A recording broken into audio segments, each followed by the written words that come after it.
잘 외웠는지 아니면 혹시 헷갈린 게 있는지 고쳐보자. 채점 있는 펜으로 볼펜으로 고치기 또는 덜 적고 있으면 일단 최대한 적어보기.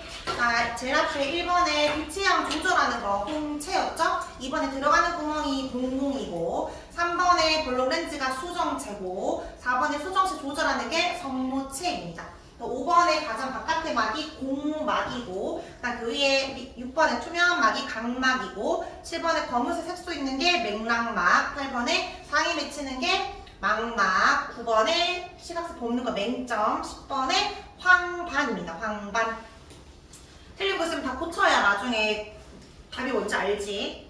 자, 그 다음에 시각의 성립 경로 B 그 다음에 각막을 지나지 동공점 안 되고 바로 수정체 그리고 유리체 그리고 망막의 시각세포 시각신경 뇌가입니다. 그 다음에 명암 조절 밝을 때는 동공이 작아져야 되잖아. 그러려면 홍채는 커져야 되니까 홍채 확장 동공 축소 그러면 들어올 수 있는 빛량은 줄어듭니다. 감소고 가까운 곳을 볼 때 수정체가 많이 굴절되려면 두꺼워져야 되니까 선무체 수두라고 했지. 수축 두꺼워집니다.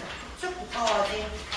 자, 뒷장이에요. 청각과 상관없는 구조 기호 3개 정화 되겠지. 기호는 CD, F가 되고 그 다음에 첫 번째 A 고막이었지. 그 다음에 두 번째가 E 달팽이관, 세 번째가 F 귀 인두관, 네 번째가 B 귓속뼈, 다섯 번째가 C 반고리관, 여섯 번째가 D 전정기관입니다. 틀린 거 답 적기. 청각의 성립 경로 처음에 소리부터 시작해야 되겠죠. 소리. 그 다음에 귓바퀴, 그 다음에 웨이도, 그 다음에 볼펜으로 적기, 그 다음에 고막, 그리고 그 뒤에 귓속뼈, 그 다음에 달팽이관의 청각세포, 청각신경 냅니다.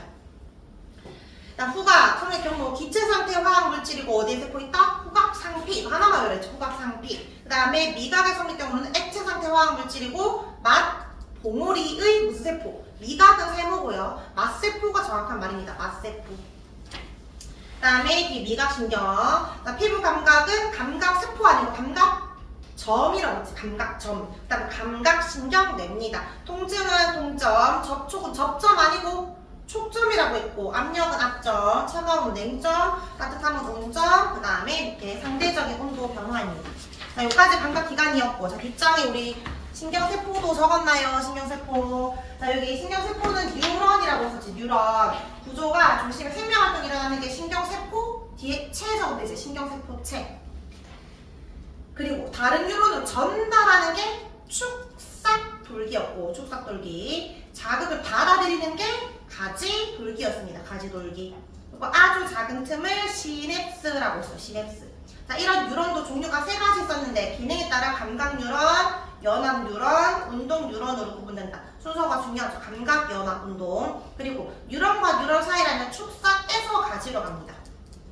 자극의 전달 경로. 감각기관과 운동기관 사이 다 뉴런이겠지. 이 동그라미 1번과 답이 똑같죠. 감각뉴런, 연합뉴런, 운동뉴런이 됩니다. 이름 적었는지 확인을 하고 혹시 뒤에 마지막 페이지 문제 덜 푼 거 있으면 선생님이 쉬는 시간에 다시 넣어줄게요.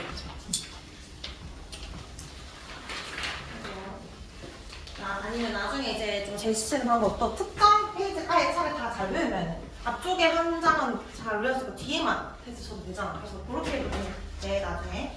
어쨌든 선생님 쉬는 시간에 보고 다시 이야기하고요. 우리 오늘은 이제 두 번째 신경계 좀 잘 나갔으니까 이어서 해봅시다.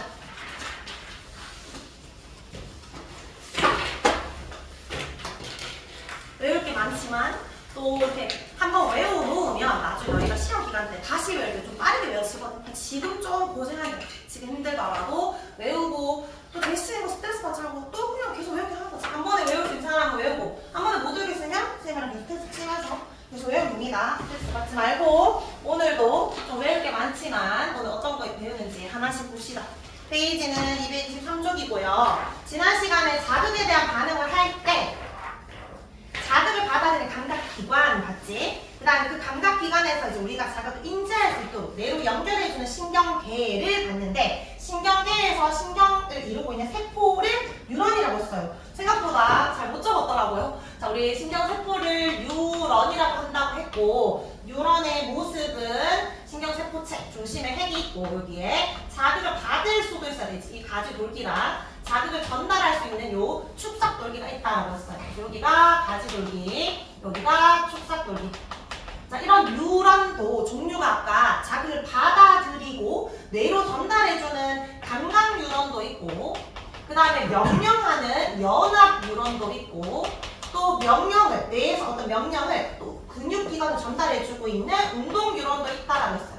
자, 이런 뉴런들이 모여가지고 이제 신경계를 이루는데, 우리가 신경계도 이제 사람이 머리, 뇌랑 척수처럼 중심을 이루고 있는 중추신경계가 있겠지. 여기 다시 한번 더 적어보면, 신경계는 크게 중추신경계랑, 그 다음에 온몸에 있는 거, 손끝, 발끝에 퍼져 있는 거, 뭐였지? 말추 아니고 말초신경계 이렇게 나뉘어진다 했지. 그래서 중추신경계랑 말초신경계가 있는데, 지난 시간에 중추신경계만 먼저 봤어요. 중추신경계는 또 뭐랑 뭐로 나뉜다? 일반적으로 우리가 생각하고 있는 뇌가 있고, 그 다음에 뇌 밑에 아래쪽에 척추뼈 안에 쌓여져 있는 신경이 척수가 있다라고 했었지. 뇌와 척수. 그 중에 또 뇌는 부위에 따라서 뇌를 크게 5가지로 또 나뉘었었잖아. 가장 큰 뇌, 일반적으로 우리가 알고 있는 거. 정신활동하는 거 무슨 뇌? 대뇌. 대뇌 동생 뭐였지? 손흥민이 무슨 발달? 무슨 뇌 발달? 손해 발달을 했었지. 손해. 맞지? 손해. 그 다음에 눈 바로 옆에 있는 거, 안구 옆에 있는 거. 중간에 위치했다 해서 중간내에 있었고, 그 다음에 중간내랑 대뇌 사이 간자 써서 간내에 있었지. 이거 체온, 체액 온도 조절하는 거. 근데 뇌로 끝나지 않는 것도 있었잖아. 되게 중요하네. 뭐였어? 이거 다치면 뇌사살했잖아. 이거 연수였지. 생명활동 분담하는 거, 심장 박동 뛰게 하는 거. 그래서 이렇게 뇌는 또 크게 5가지가 있었습니다. 그리고 척수 있었는데 요까지만 봤어요. 자, 그러니까 우리가 지금 요 중추랑 말초 중에서, 중추는 요 뉴런 중에서 연합 뉴런들로 이루어져 있는 애들이고, 말초는 감각 뉴런과 운동 뉴런들로 이루어져 있는 애들일 건데, 지난 시간에 요까지 봤다. 자, 그럼 이제 오늘 요렇게 이어서 보도록 하겠습니다. 자, 척수는 일반적으로 손끝에서 이제 말초신경에서 이제 뇌로 갈 때 전달해주는 통로 역할을 한다 했지, 일반적으로는. 그래서 뭐 따갑다, 뭐 따갑대로 전달해주고 또 이렇게 지나가는 거라고 했어. 무조건 척수를 지날 수밖에 없는데, 안 지날 때가 딱 하나 있어. 경로가 얼굴 쪽에 어떤 자극이 올 때. 눈이 부시다 이런 거는 굳이 척수 지날 필요 없잖아. 소리 듣는다 이런 거, 맛을 본다 이런 거 필요 없지만, 손이라든지 발에서 오는 자극은 무조건 척수를 지납니다. 일반적으로 지나는데, 얘도 명령을 할 수 있다 없다? 급할 때 할 수 있겠지. 정말 뜨거운 거 만졌을 때 어떻게 한다? 뜨겁대 하고 전달해주는 게 아니라 얘가 명령을 내잖아. 뜨거우니까 일단 떼! 손 떼라고. 뇌가 아니라 척수가 명령한다. 손 떼라고. 그리고 나서 전달을 뒤늦게 하는 거지. 뜨거웠다고. 나중에 인지를 하는 거지. 일단 손 떼고 보는 거야. 나도 모르게 일어나는 거지. 손 떼는 거. 그럴 때는 척수가 명령할 수도 있습니다. 자, 이런 척수를 좀 보면, 척수는 이 뇌줄기 연수 아래쪽에 이어져서 척추뼈 안에 들어있는데, 일반적으로 뇌랑 말초신경계를 연결해주는 통로 역할을 합니다.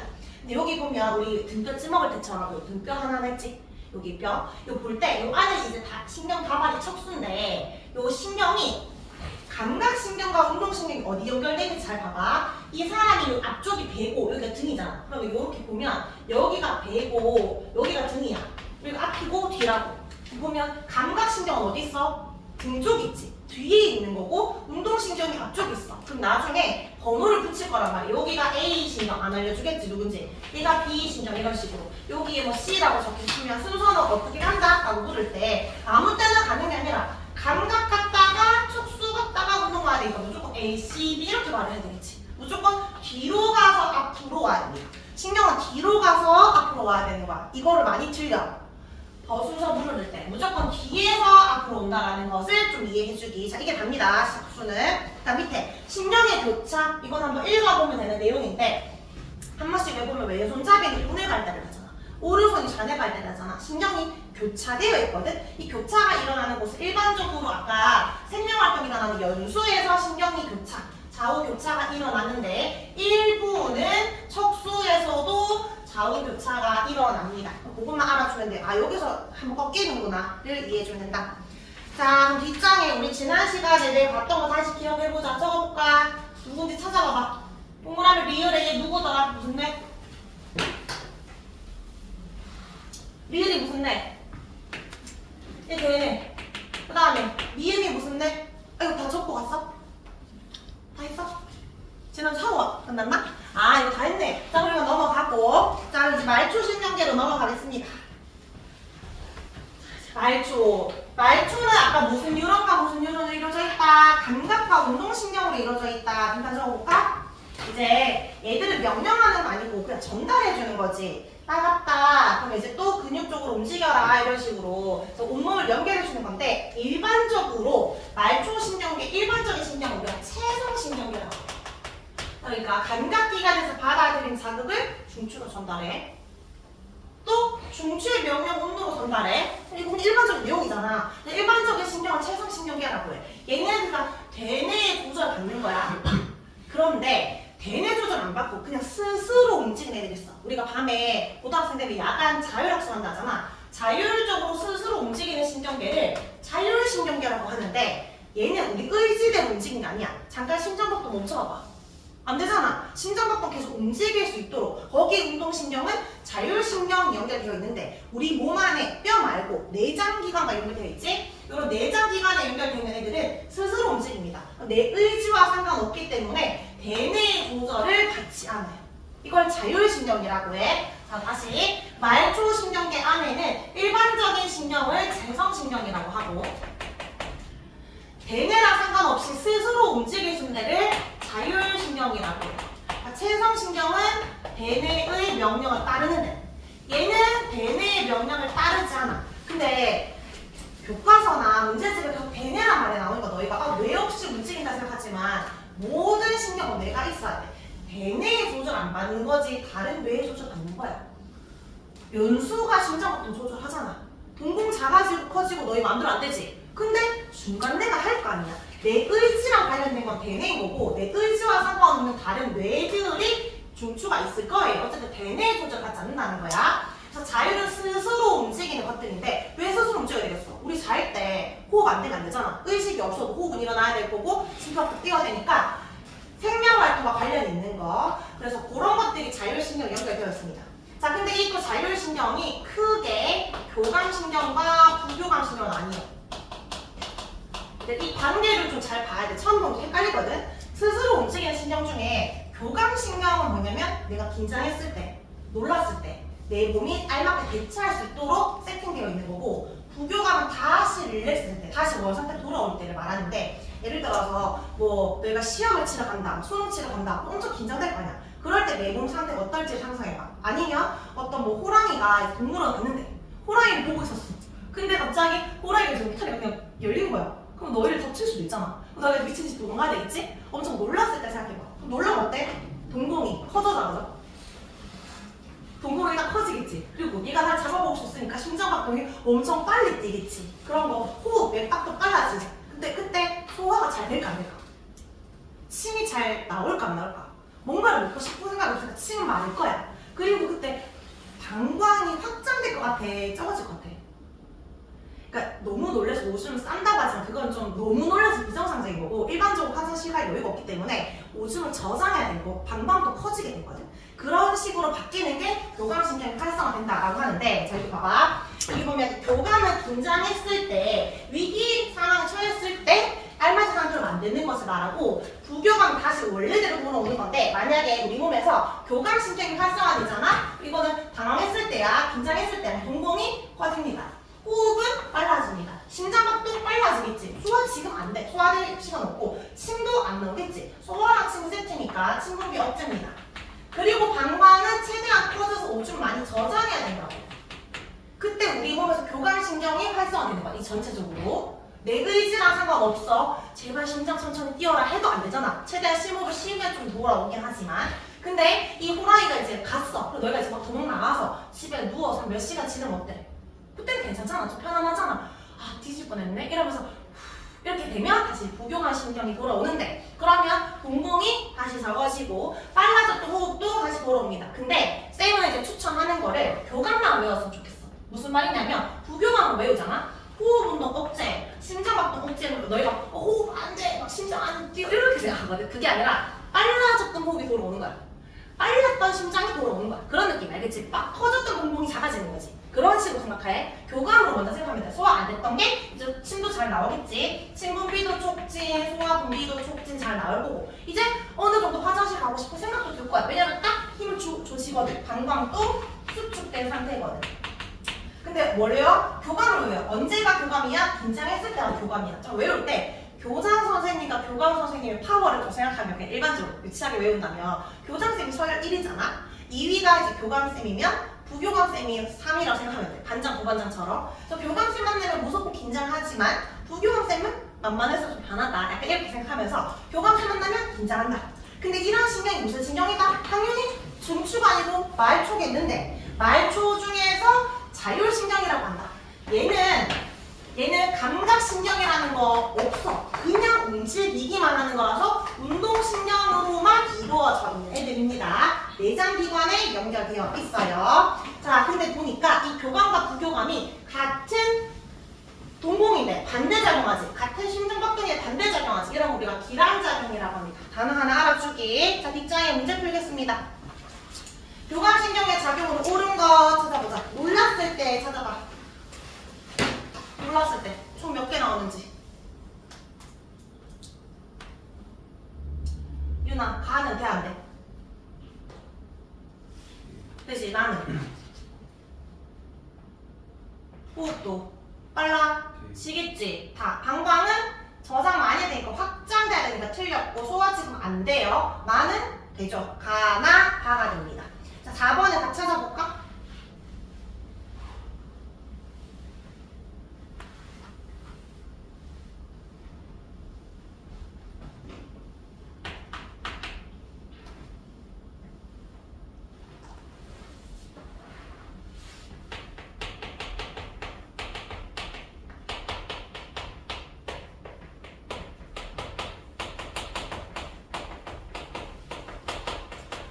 몇 번인 것 같아?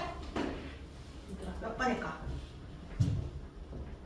3번에 생명 유지랑 관련 있는 거는 무슨 신경 둘 중에 자율신경. 우리가 의식이 없어도 스스로 움직이게 해야 됩니다. 체성 아니고 자율이라고 해야 됩니다. 자, 이렇게 해서 말초신경까지 갔고요. 자, 페이지 227쪽으로 이제 신경계 마지막 파트 보겠습니다. 자극에 따른 반응의 경로인데 우리가 지금 자극에 대한 반응을 보고 있잖아. 근데 어떤 반응할 때 일반적으로는 의식적인 반응과 무의식적 반응이 있다면 우리는 어떤 반응을 해? 너희가 쌤이 질문을 할 때 너희가 어떤 대답을 하잖아. 너희도 모르게 대답해? 생각하려고 대답을 하잖아. 너희가 웬만한 모든 행동은 다 의식적인 거 아니야? 맞지? 의식이 있고 내 의지에 따라 움직이는 거지. 얘의 중추는 누굴까? 항상 어떤 반응이든 요 단원에서 얘들아 중추가 뭐야? 이 반응의 중추가 누구야? 라고 하면 답은 뭐 중에 하나야? 중추 신경계니까 대뇌, 소뇌, 중원뇌, 간뇌, 연소, 촉수 중에 하나야. 후보는 6개 중에 하나를 대답하면 돼. 그럼 뭐겠어? 요 중에 내 의지가 있는 거 대뇌지. 그래서 의식적인 반응의 중추는 대뇌야. 대뇌가 반응하는 거야. 근데 무의식적인 건 너희도 모르게 한 번씩 내가 왜 이러고 있었지? 이러고 있잖아. 쌤은 뭘 먹을 때 그러는데 항상 튀기면서 먹잖아? 그냥 초콜릿 한 개만 더 먹어야지 하고 하나 막 먹었는데 보다 보면 엄청 내가 다 먹었지 이럴 때 있잖아. 어쨌든 나도 모르게 의식하지 않고 일어난 반응들이 있는데 무의식적인 반응의 중추는 누가 있는지들을 볼 거야. 근데 일단은 무의식적인 반응이란 말이 너무 기니까 이 6글자를 2글자로 줄여볼게. 2글자를 요렇게 말해. 욕은 아니고 뭘 것 같아. 왜 그런 거 있잖아. 나도 모르게 막 행동했다 이렇게 할 때 뭐뭐적으로 행동했다 이렇게 하잖아. 누가 막 정말 싫어하는 애가 너희 만지면 어때요? 소스라치게 놀라서 가서 뭐뭐적으로 피해. 우리 거울 갖다 대고 뭐 해? 뭘 시켜? 반사시키잖아. 반사적으로 행동했다는 말 들어본 적 있지? 반사라고 해. 반사. 나도 모르게 나는 반사. 자, 근데 이 반사, 나도 모르게 일어난 거야, 반응이. 그런 반사 중에서 근데 이 반사가 사실은 또 크게 조건 반사라는 게 있고 무조건 반사라는 게 있어. 근데 우리가 중간 교과서에는 무조건 반사만 외우니까 우리는 이것만 알면 되고 이런 게 있구나 정도만 이해하면 돼. 그러면 나도 모르게 일어난 거니까 대뇌가 관여 할까 안 할까? 대뇌가 관여 안 되잖아. 근데 얘는 무조건 반사는 대뇌가 관여 안 하는 건데 조건 반사는 대뇌가 관여해. 이건 뭐냐면 그냥 가볍게 들어봐봐. 너희 파블로프의 개 실험 들어본 적 있어?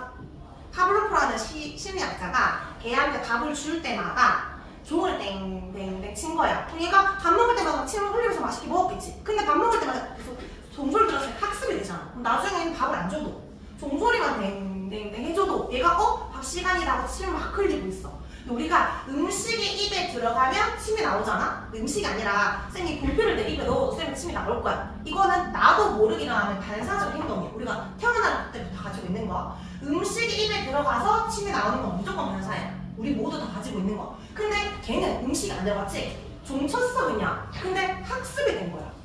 아, 밥 시간이네? 하고 침이 막 나오고 있지. 나도 모르게 일어났지만 걔네가 기억을 하고 있는 거니까 학습한 거라 그런 거 조건 반사라고 해. 너희가 음식 먹어서 침이 나왔다? 무조건 반사하면 돼. 근데 먹방을 보면서 아니면 레몬이란 말을 하면서 갑자기 막 침이 보여. 그건 조건 반사지. 저거 신데, 저거 맛있는데 라고 생각하면서 침을 내는 거니까. 됐죠? 어쨌든 이렇게 나뉘어집니다. 근데 그중 우리 뭘 배운다? 요것만 공부할 거야. 그러니까 무조건 반사는 반응의 중추가 대뇌가 아니야. 대뇌가 아니지만 뭐는 있다? 다른 애들이 있을 거라고. 그거를 좀 구분을 하겠습니다. 자, 우리 의식적인 반응부터 먼저 볼게요. 자, 의식적인 반응은 중추가 누구다? 대뇌에 적어주면 돼, 대뇌. 자, 여기 갈로에 그 대뇌 적어주고, 자, 여기 성립 경로 봐봐. 어떤 자극이 왔어. 자극에 대한 반응이 왔지? 구조화를 시켜야 돼, 항상. 자극 받아들이는 곳이 어디라고? 감각기관이지. 내가 반응하려면 반응기관, 운동기관이 필요하지. 그 사이에 뉴런이 감각뉴런, 연합뉴런, 운동뉴런인데 이 연합뉴런의 중추가 누구라고? 얘가 대뇌잖아. 근데 쌤이 갈로에 척수를 적은 이유는 뭐냐면 척수는 너희가 예시를 보고 상황에 따라 적을 수도 있고 안 적을 수도 있는 거야. 예를 들어 만약에 쌤이 이렇게 지금 불이 꺼져 있어. 그래서 쌤이 이렇게 더듬어가지고 그 불을 켰다고 생각해봐. 그럼 이거 손 더듬었으니까 무조건 의식적으로 내가 더듬은 거지? 중추는 되는데 척수 지나서 되네? 또 척수 지날 수밖에 없거든? 근데 여기에 날아오는 공을 보고 공을 피했대. 보는 건 척수 지나?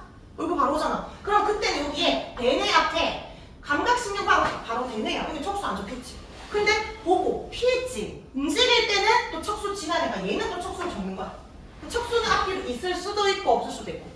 예시를 보고. 이해되지? 어쨌든 중추는 대뇌입니다. 자, 그런데 무의식적인 반응은 중추가 대뇌가 아니라고 했죠. 내 의지와 관계없이 그냥 나도 모르게 일어나는 건데 대뇌랑 상관이 없어. 근데 다른 뇌는 분명히 있을 거야. 척수거나 연수거나 중간뇌거나 세 개 중에 하나의 예시를 보고 내가 적어주면 돼. 동시에 세 개 적는 게 아니라 이제 예시를 보면 무릎 안사라고 혹시 너희 들어본 적 있어? 너희가 이제 이런 높은 곳에 앉잖아? 발 띄워진 곳에 앉은 다음에 무릎을 빵 치잖아 상대방이? 너희도 무릎을 들려. 이거는 너희가 하고 싶어서 하는 게 아니라 그냥 들려. 이건 약간 좀 지나면서 남아있는 과정 중에 하나인데 몸을 보호하려고 하는 건 아니고 어쨌든 척수가 무릎 들으라고 명령을 하게 되는 거야. 그래서 이 무릎 반사가 척수가 담당하는 거고 그다음 이게 좀 중요하지. 뜨거운 거 만졌을 때, 뾰족한 거 만졌을 때 몸을 피하려고 하는 걸 회피 반사라고 해.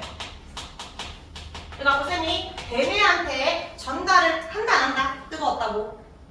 전달을 한다. 근데 떼라고 명령하는 게 누구다? 척수라고. 그러면 여기 자극에 대한 반응 감각기관과 운동기관 사이에 감각뉴런, 연합뉴런, 운동뉴런이 있으면 여기 척수라고 적어주면 돼.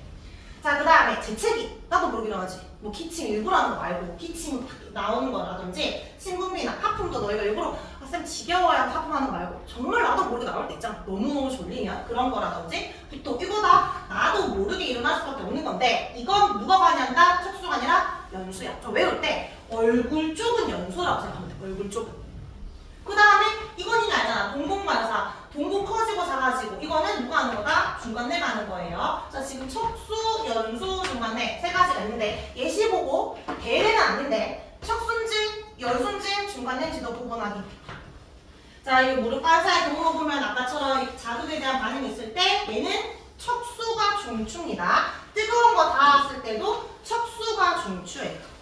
자, 요 밑에 조건만 하는데 아까 설명했으니까 넘어가고 자, 다시 뒷장에 정리해 보겠습니다. 의식적인 반응은 대뇌의 조절을 받아. 중추도 대뇌야. 예시는 누가 봐도 내가 의지가 있는 거지. 사과를 보고 먹으려고 손을 뻗었다. 나라고 보고 피했다. 이런 거 다 의식적인 반응. 무조건 반사는 대뇌가 관여하는 게 아니라 아까 척수, 중간뇌, 연수 이런 것들이 중추라고 했습니다. 자, 이 중에 다시 적어볼까? 무릎 반사가 누구라고? 뜨거운 거 만났을 때 누가 담당한다고? 척수. 그 다음에 재채기, 기침, 분비, 침분비 누구라고? 연수. 동공반사가 중간뇌. 자, 무조건 반사는 선천적일까 후천적일까? 공공은 작아져야 되는 거야? 커져야 되는 거야? 학습했어? 아니지? 태어날 때부터 우리가 가지고 태어나는 거야. 우리 몸을 보호하기 위해서 선천적인 반응이야. 그리고 대뇌를 거치지 않기 때문에 굉장히 가는 경로가 짧지. 요 시험 문제 서술형에 선생님이 볼 때 무조건 키워드 이걸 보실 거야. 이 말이 꼭 들어가야 돼. 가는 경로가 짧기 때문에 빠르게 반응하고 그래서 몸을 보호할 수 있다. 이런 식으로 보는 겁니다. 빠르게 일어나고 몸을 보호하니까 중요한 역할을 합니다. 자, 여기 그림 여기 보면 예시 있지? 지금 요 너희가 이거 순서를 적을 수 있어야 돼. 감각신경 선생님 뒤로 간다던 기억나? 뒤로 갔다가 만약 척수가 명령하는 거면은 척수 운동신경 이렇게 되는 거고 얘는 뒤로 가는데 눈으로 봤으니까 바로 눈 쪽으로 왔다가 내려와 오는데 뒤로 오는지 앞으로 오는지 잘 봐야 돼. 앞으로 내려와야 돼. 무조건 뒤로 갔다가 앞으로 오는 겁니다. 이거 조금 이따가 밑에 연습해볼게. 일단 발로에 들어갈 만 얼굴에서 받아들인 자극은 바로 대뇌로 전달되지만 팔이랑 다리에서 받아들였다면 무조건 뭐를 지난다? 척수 지날 수밖에 없다는 건 알고 있어야 되고 그 다음에 아무리 반사적인 행동이라 하더라도 이 받아들인 자극이 대뇌로 전달해준다 안 해준다? 전달은 해준다. 전달되지 않는 게 아니라 명령을 척수가 할 거예요. 대뇌로 전달하는 거예요. 자 그러면 실제로 문제는 이렇게 나올 거야. 자 이걸 보고 그 기호를 적어보래. 자 앞줄을 밟았을 때 나도 모르게 발을 든다. 일단 이거 의식적인 거야 무의식적인 거야? 의식이야 무의식이야? 나도 모르게 된 거니까 무의식이지. 그럼 요거는 무조건 반사하잖아. 그러면 대뇌가 아니라 척수가 관여해야 돼. 자 그러면 기호 뭐부터 시작해야 돼? A야 E야? 뭐부터 시작? 선생님 어디로 간다 했어? 뒤로 가서 앞으로 온다 했잖아. 봐봐 책을 봐봐 안으로 봐봐. 어디서부터 시작해야 돼? 뒤로 가서 앞으로 온다. 그럼 기호는 뭐부터? A부터야 E부터야. 대답을 해봐. A지. 선생님 방금 뒤에서 앞으로라고 했잖아. 그리고 감각기관이고 여기 반응기관이니까 A로 시작을 해야 될 거 아니야. 그럼 A로 갔다가 E로 반응을 할 텐데 누가 명령하는 거라고? 척수가 명령하는 거지. 그러면 어디로 가? 위로 갈 필요가 없다. 어디서 끝난다 그냥. G가 명령하고 끝난다. G가 척수니까. 자 근데 공을 보고 원하는 방향으로 찬다. 이거는 보는 거니까 A에서 출발하는 게 아니라 어디서 출발해야 돼? 바로 눈으로 들어오잖아. 어디서? F로 시작하면 되겠지. F 갔다가 이거는 원하는 방향 찾는 거니까 의식적인 거잖아. 무조건 누가 들어가야 돼? 대뇌가 들어가야 되니까 누구 적고? C를 적고. 자 이제 잘 내려와야 된다고. B로 내려와야 되는지 D로 내려와야 되는지 어디로 내려와야 되죠? E로 가야 될 거잖아. 그럼 E랑 연결된 거 찾으면 D, E가 되겠지. F, C, D, E. 근데 여기서 조심해야 될 건 적잖아. 그럼 이거 선생님 적으라고 하면 지금 칸이 4개라서 그러는데 아무것도 없으면 애들이 G로 적거든? 선생님 이건 척수 지나잖아요 라고 하는데 만약에 우리 말로 적는 거잖아? 그러면 척수 적는 게 맞아. 대뇌 적고 이게 감각신경, 대뇌, 척수 이렇게 적는 게 맞아. 근데 이거는 굳이 G를 안 적어도 이 그림 자체에 척수 지나는 그림이 보이지? 굳이 얘를 적는 게 아니야. 이거는 척수가 명령을 따라 적는 거야. 기호를 적을 때는. 이거 조심해야 돼. 자, 그 다음에 눈을 감고 더듬어서 옆을 집었다. 어디서 시작? 뒤에서 앞으로 가는 거니까 A에서 시작을 해가지고 어디로 끝나야 돼? B로 끝나야 되겠지. 근데 이것도 내 의식적인 행동이 있으니까 C도 들어가야 되겠지. 좀 적어봐. 누나 말해봐. A로 갔다가 그 다음에 B, 그 다음 그 다음에 네 C 그리고 내려와서 내려와야지 D, E 얘는 G를 적을 필요 없다고. 어차피 그림에 G를 지나고 있으니까 A, B, C, D, E가 됩니다. 요런 거 잘 찾을 수 있어야 돼요. 자 오른쪽 우리 개념 체크 빈칸 채워보자. 자 5번에 1번 뜨거운 냄비에 나동으로 손을 댔다. 이거 중추 누구? 척수. 2번 초록불 바뀐 걸 보고 건넜대. 그럼 얘는 대뇌잖아. 근데 칸이 2개네. 왜냐면 걸으려면 뭐를 지나니까 척수를 지나니까 뭐부터 적어? 볼 때는 그냥 바로 되는데 움직이려면 척수 지나겠지. 그래서 순서가 대뇌, 척수, 운동신경 이렇게 됩니다. 자, 그 다음 6번의 OX. 의식적인 반응에는 대뇌 반응 과정이 포함된다. 맞죠? 2번 무조건 말하는 의식적 반응보다 빠르지. 경로 짧으니까 X. 3번 손이 시린 것을 느끼고 장갑을 꼈다. 의식적이다. 맞죠? 4번에 무조건 반사는 판단 과정이 복잡할수록 시간이 오래 걸린다. 이건 무조건 반사가 아니라 그 의식적인 반응에 대한 특징입니다. 의식적인 반응. 예를 들어서 하늘에 곰이 이제 둘둘 떨어질 거야. 동작을 하라고 했을 때는 의식적으로 잡는 거지. 내 의지에 따라서. 근데 아무 공이나 잡으면 안 되고 떨어지는 공 중에 빨간색 공만 잡아. 라고 하면 너희가 선별해서 잡아야 되겠지.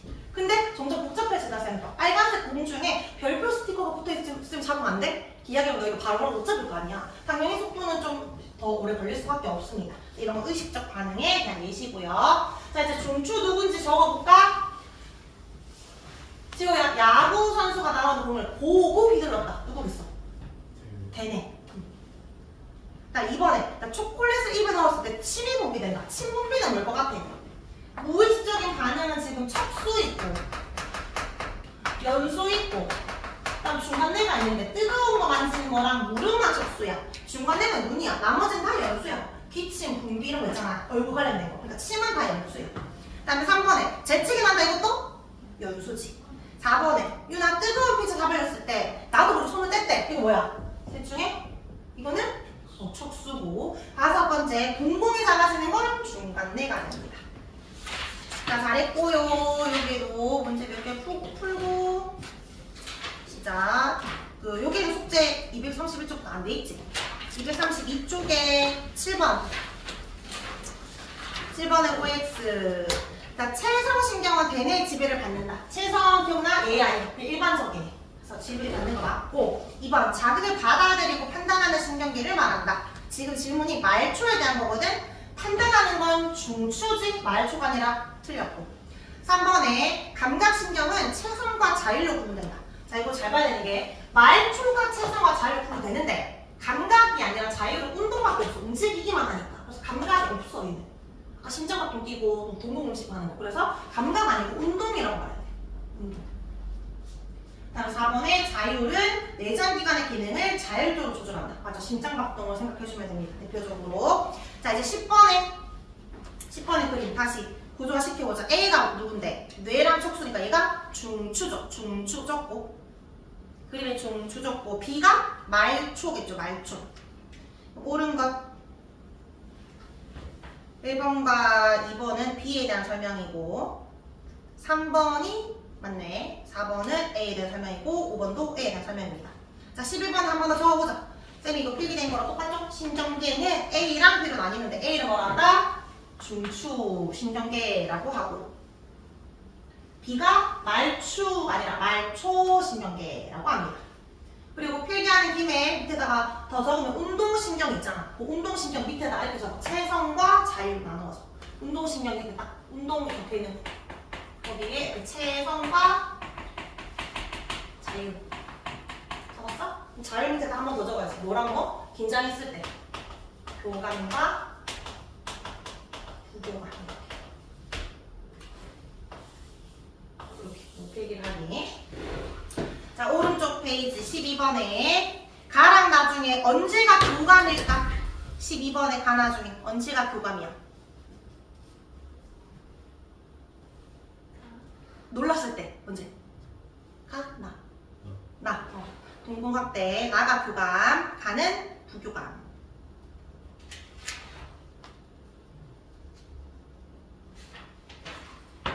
자, 우리 13번에요. A, B, C, D, E.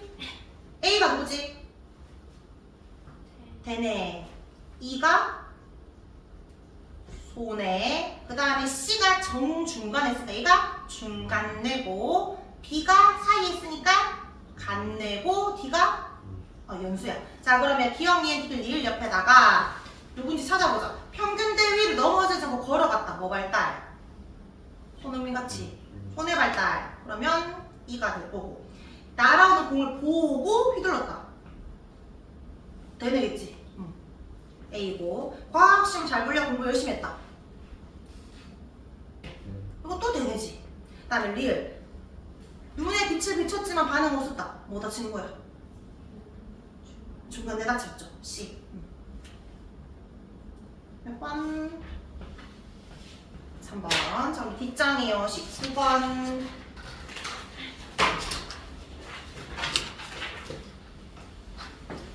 A는 척수도 척수에서 옳지 않은 거인데 잘 읽어봐. 확실하게 아닌 거를 찾아봐봐.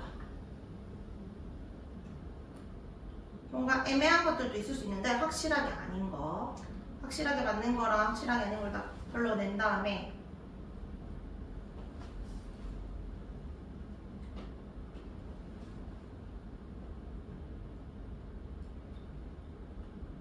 1번은 맞잖아. 내랑 척수니까. 맞지? 5번이 일반적인 게 역할이죠. 통로 역할. 그 다음에 무조건 반사의 중추다. 이것도 맞는데 3번과 4번은 헷갈려하거든. 선생님 척수가 명령을 내리나요? 잘 안 내리지만 선생님 급할 때 내릴 수 있다 했지. 그러니까 얘는 되는 거거든. 4번이 틀렸어. 척수는 대내 명령 안 받아. 대내 명령 받는 건 누구야? 말초지. 맞지? 척수는 말초가 아니니까. 딱 4번이고요. 우리 22번의 차이점 보자. 가는 지금 22번에 가는 뭐만 다쳤어? 대뇌만 다쳤지만 나는 다 다쳤거든? 자, 그럼 여기 기억해. 가는 식물인간이고 나는 뇌사자다. 맞죠? 그 다음에 가는 사고랑 기억이 가능하지만 나는 불가능하다.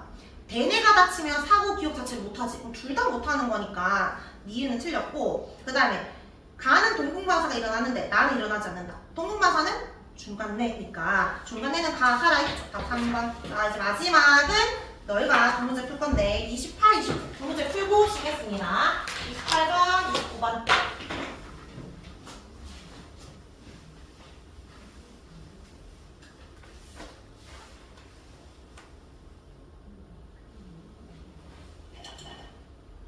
뒤로 가서 앞으로 오는 거라고 써요. 피부랑 근육 중에 당연히 피부에서 자극을 느끼고 근육이 움직이는 거겠지. A에서 출발을 해야 되는 거야.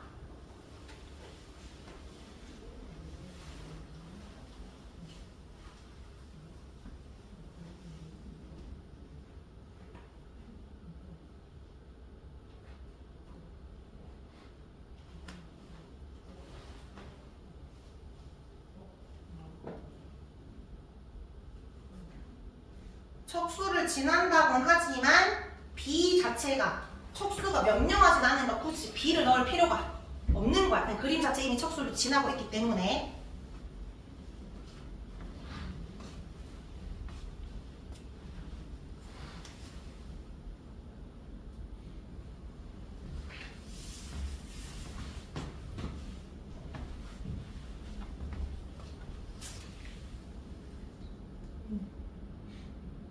나도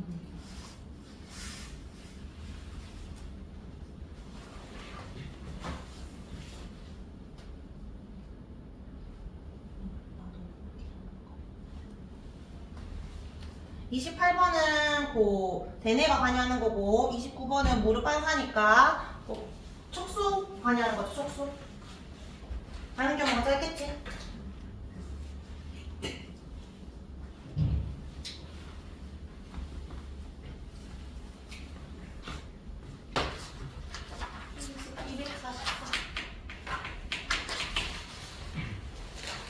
우리 자극과 반응 파트에서 감각기가 신경계받고 이제 마지막 호르몬 보도록 하겠습니다. 호르몬.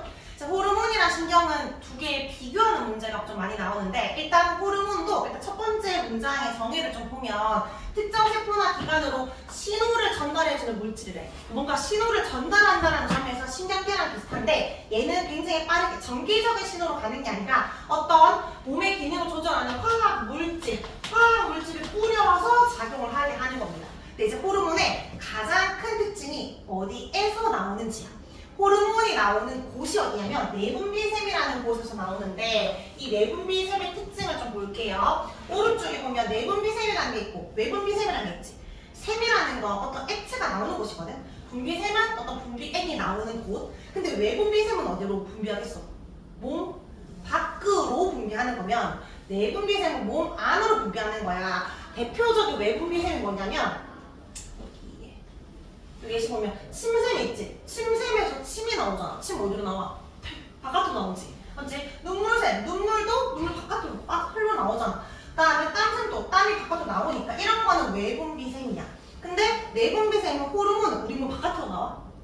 안으로 작용하는 거니까 대표적인 내분비샘이 호르몬샘인 거고 외분비샘은 바깥으로 나오는 거야. 근데 이제 뭐 중3 때는 내분비샘만 좀 중요하게 다루지만 사실 생명과학 가면은 외분비랑 내분비랑 구분하라고 둘 다 외우라 하거든. 그 외울 때 약간 BTS 노래 중에 땀 눈물 알지? 외울 때처럼 좀 진땀 눈물 이렇게 좀 외워주면 좀 외우기 쉽습니다. 근데 그거 말고 요 소화샘이 좀 헷갈릴 수 있어.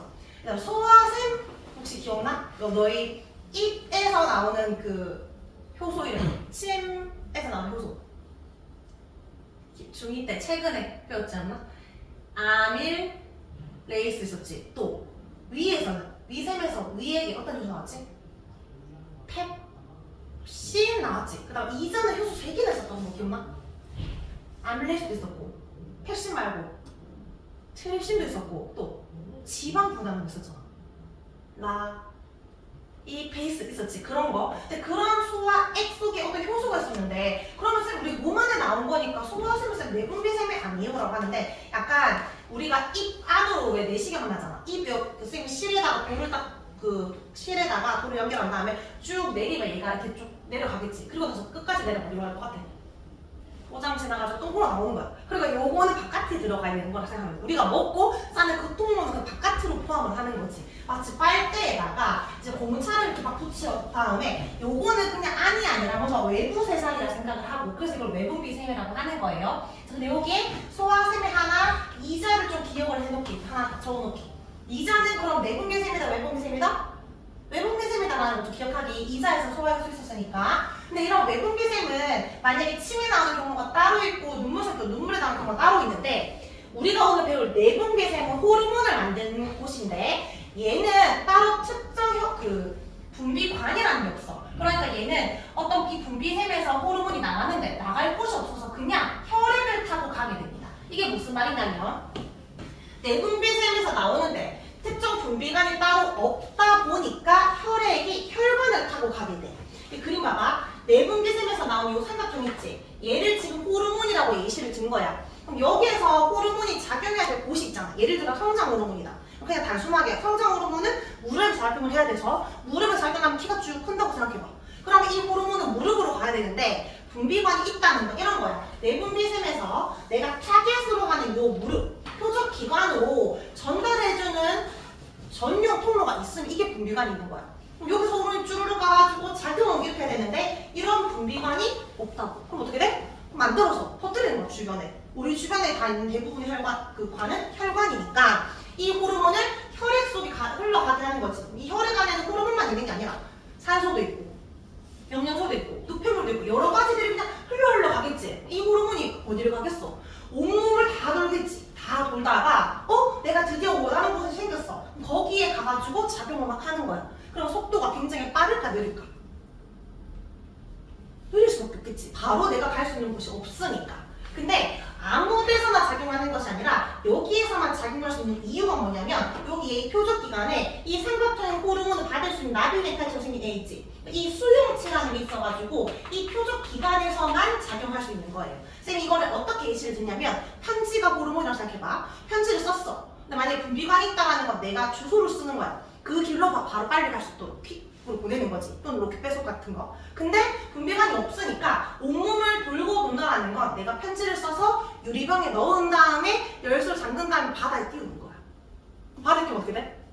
친구한테 언젠가 도달하겠지. 지구는 하나니까 언젠가 도달하겠지만 여기 이제 다 가는 거야. 진짜 오래 걸리겠지. 근데 그 친구만 볼 수 있는 이유. 다른 사람들도 보려고 열려고 하지만 안 열려. 그 친구만 열 수가 있거든. 그렇게 볼 수 있다. 이런 말이에요. 그래서 호르몬은 내분비샘이라는 곳에서 나오는데 분비관이 없어서 혈액으로 분비가 됩니다. 그래서 여기 혈액 또는 혈관을 통해서 온몸으로 다 이동합니다. 그렇지만 내가 원하는 곳에서만 작용할 수 있어. 특정 세포에서만. 그걸 우리가 표적세포 또는 표적기관이라고 합니다. 타겟을 찾는 곳이 따로 있다라고 봐주면 돼요. 밑에 특징을 한번 읽어볼까? 몸속의 환경을 일정하게 유지하려고 한다. 지속적이다. 적은 양으로 작용할 수 있다. 이런 거 가볍게 읽으면 됩니다. 자, 오른쪽 페이지에 우리 신경과 호르몬을 비교할 건데 자, 신경은 지난주에부터 배웠지? 무엇을 통해서 전달한다? 신경세포인 뉴런을 통해서 전달한다. 근데 호르몬은 혈액을 간다. 혈액에 같이 나가는 거라고 했고 신경은 굉장히 빠르지 정기적인 신호로. 근데 얘는 좀 느릴 수밖에 없고 얘는 작용 범위가 내가 여기 찔렸으면 여기 연결된 가지돌기 축석돌 이런 식으로 가는 거니까 굉장히 범위가 좁아.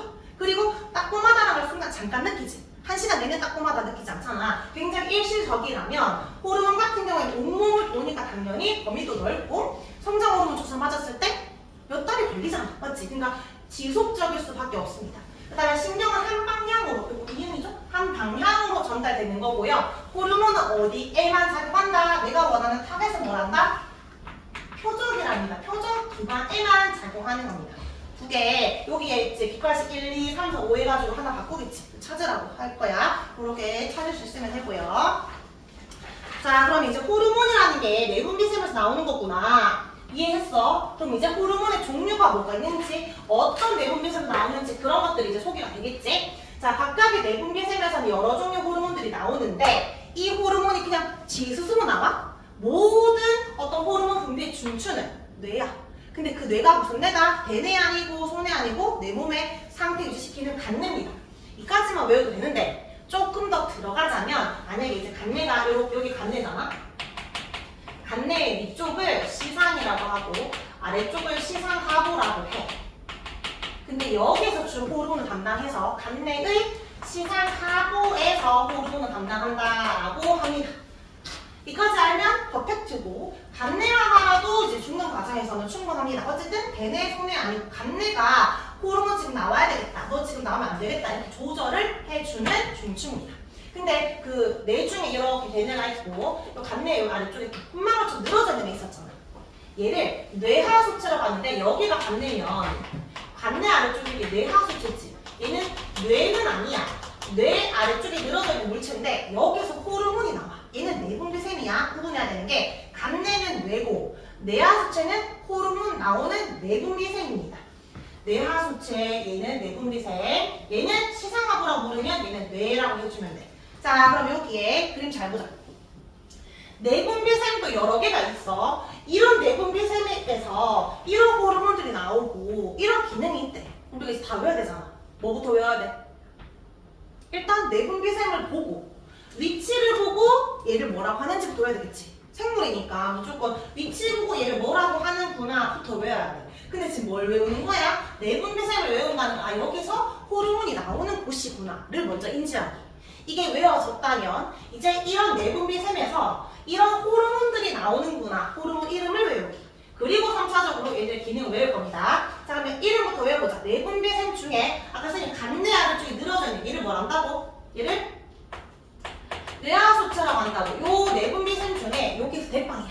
제일 센 놈. 간뇌 바로 옆에 있잖아.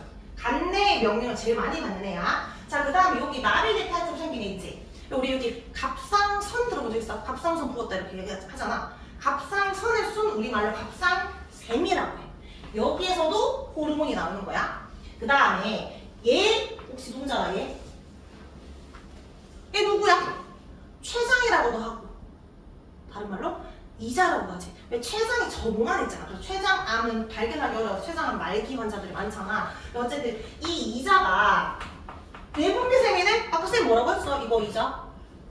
소화샘이라서 외분비샘이라 했잖아. 소화액을 분비하니까. 근데 호르몬도 나오고 효소도 나오는 거라 얘는 외분비샘이면서 동시에 내분비샘이 되는 애라서 둘 다 가능한 애입니다. 외분비샘이자 내분비샘인 거야.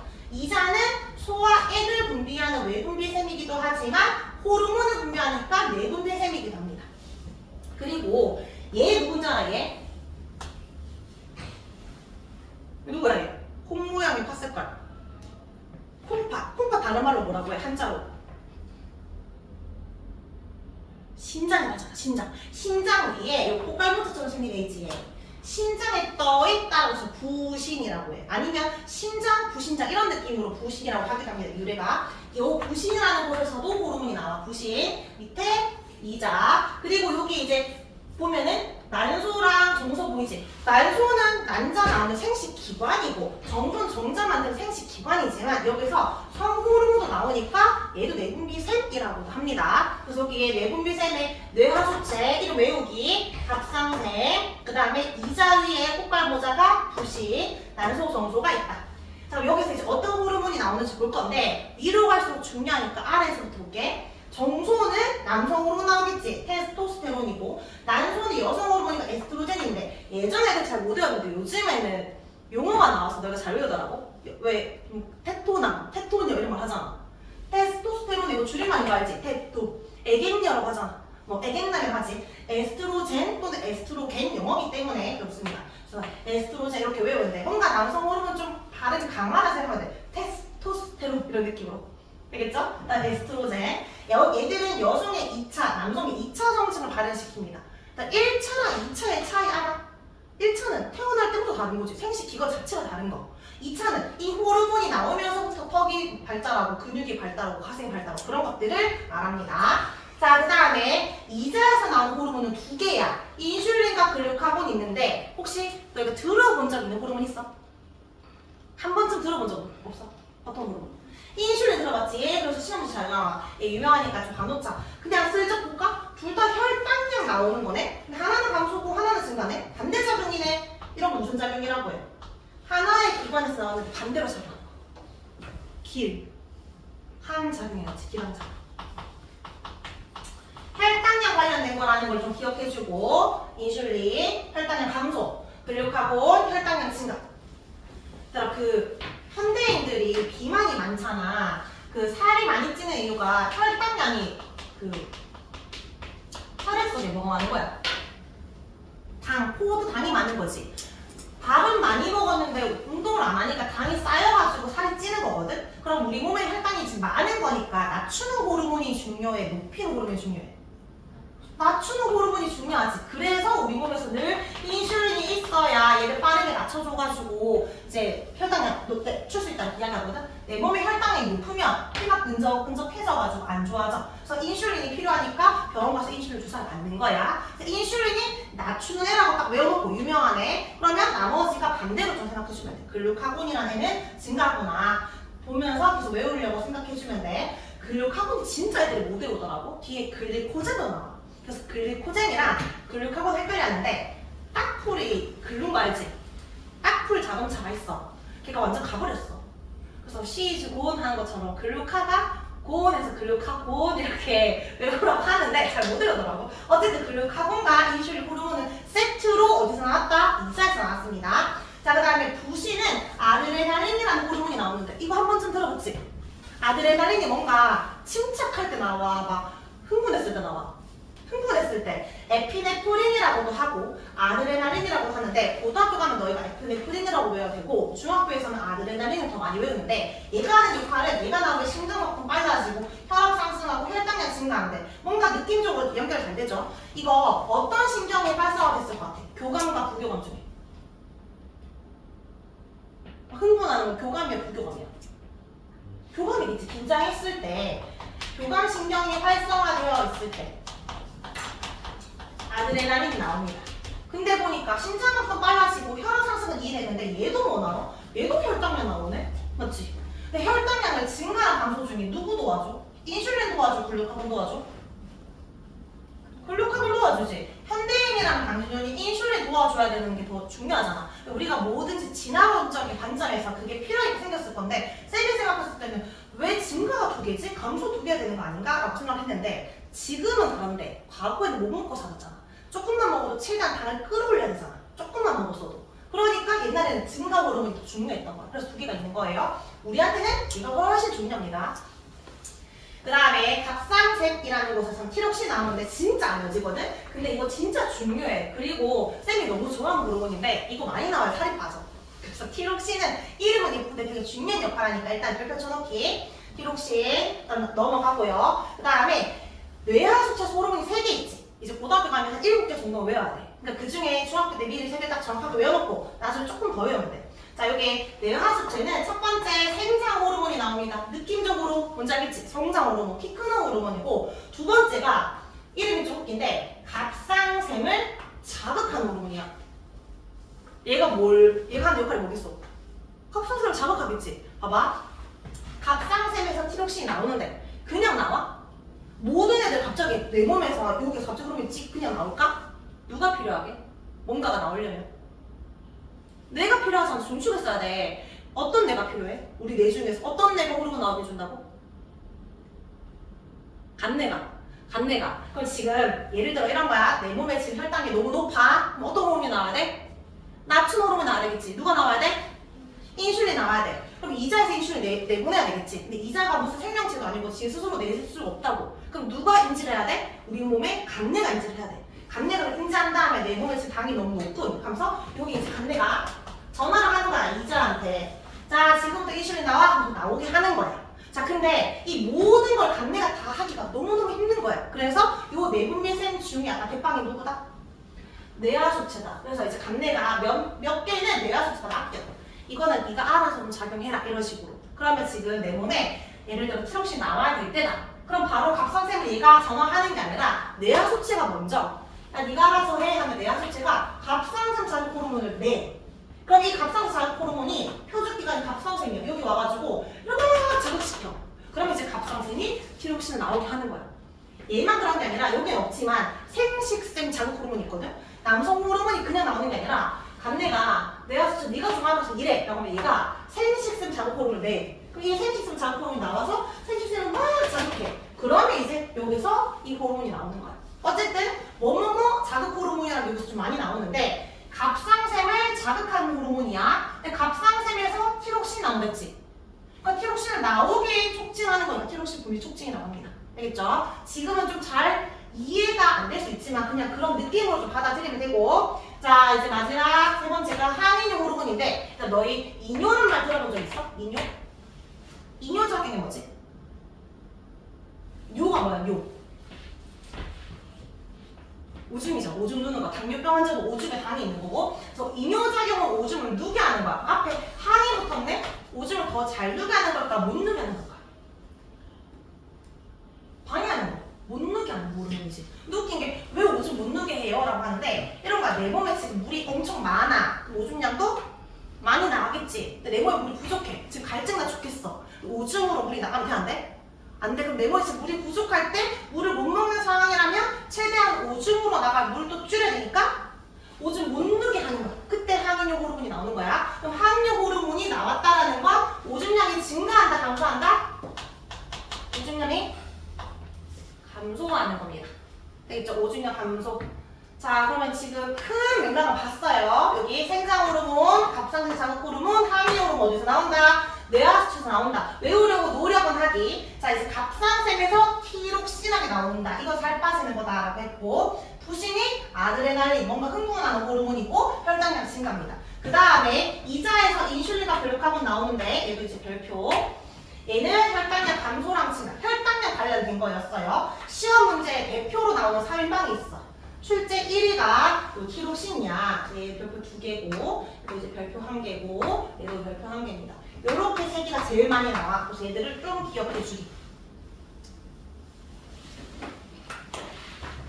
자, 그러면은 요거 자세한 거는 조금 이따가 하고 일단은 큰 맥락부터 봤는데 오른쪽 페이지에 넘어가서 이런 호르몬들이 너무 많이 나오면 과다증이 생기고 너무 적게 나오면 결핍증이 생기는데 어떤 병이 나오는지 보자.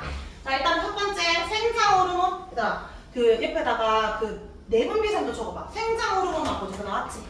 어디서 나왔지? 뇌하수체에서 나왔지? 티록신 어디서 나왔지? 살 빠지는 거 여기 목에 갑상샘에서 나왔던 거였고, 그 다음에 인슐린이 어디서 나왔지? 췌장. 다른 말로 이자였고, 유나 외우려고 해봐. 항이뇨 호르몬은 이것도 뇌하수체에서 나왔잖아. 아까 뇌하수체 호르몬 몇 개 나왔지? 3개 나왔지. 키 크는 호 생장 호르몬, 그 다음에 뭐 자극 호르몬? 갑상샘 자극 호르몬, 그리고 오줌 못 누게 하는 거? 항이뇨 호르몬. 그 다음에 갑상샘에서 어떤 호르몬 나와? 살 빠지는 호르몬. 이름 예쁜 티록신. 그 다음 이자에서 호르몬 몇 개 나와? 2개 나와. 유명한 호르몬이 인슐린이고 반대가 딱 불차는 같다. 글루카곤. 그 다음에 꽃갈 모자. 부신에서 나오는 거, 흥분할 때 나오는 거. 아드레날린. 남성 호르몬이 테스토스테론이고 여성 호르몬이 에스트로겐이야. 자, 그럼 여기에 생장 호르몬이 적게 나왔다. 키 안 크겠지? 조임치.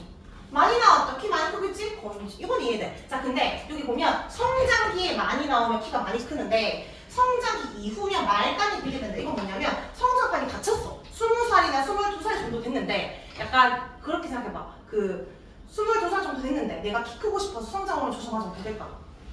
이미 닫혔거든? 키 클 수가 없어. 그래서 어디가 커지냐면 손이 커져. 발이 커져. 약간 그런 느낌으로 말단이 커진다 생각하면 돼. 그래서 뭔가 좀 비정상적으로는 갑자기 많이 나오는데 키가 클 수가 없어서 말단이 비례해진다 생각하면 됩니다. 약간 하하가 뭔가 왕발이잖아.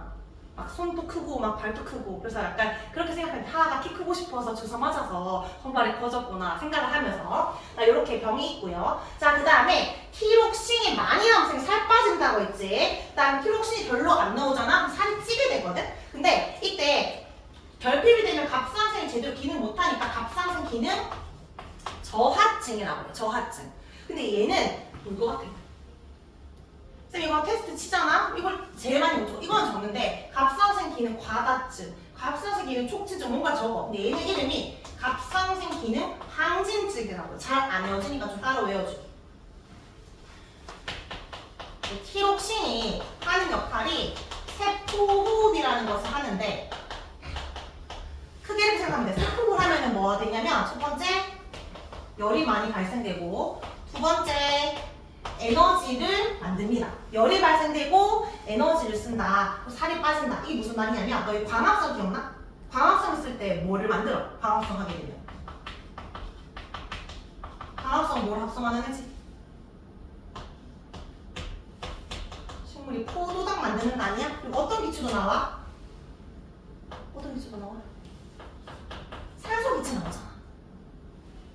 근데 우리가 광합성 아니고 그 호흡이면 반대로 산소를 마셔서 뭐 나와? 이산화탄소 나오지.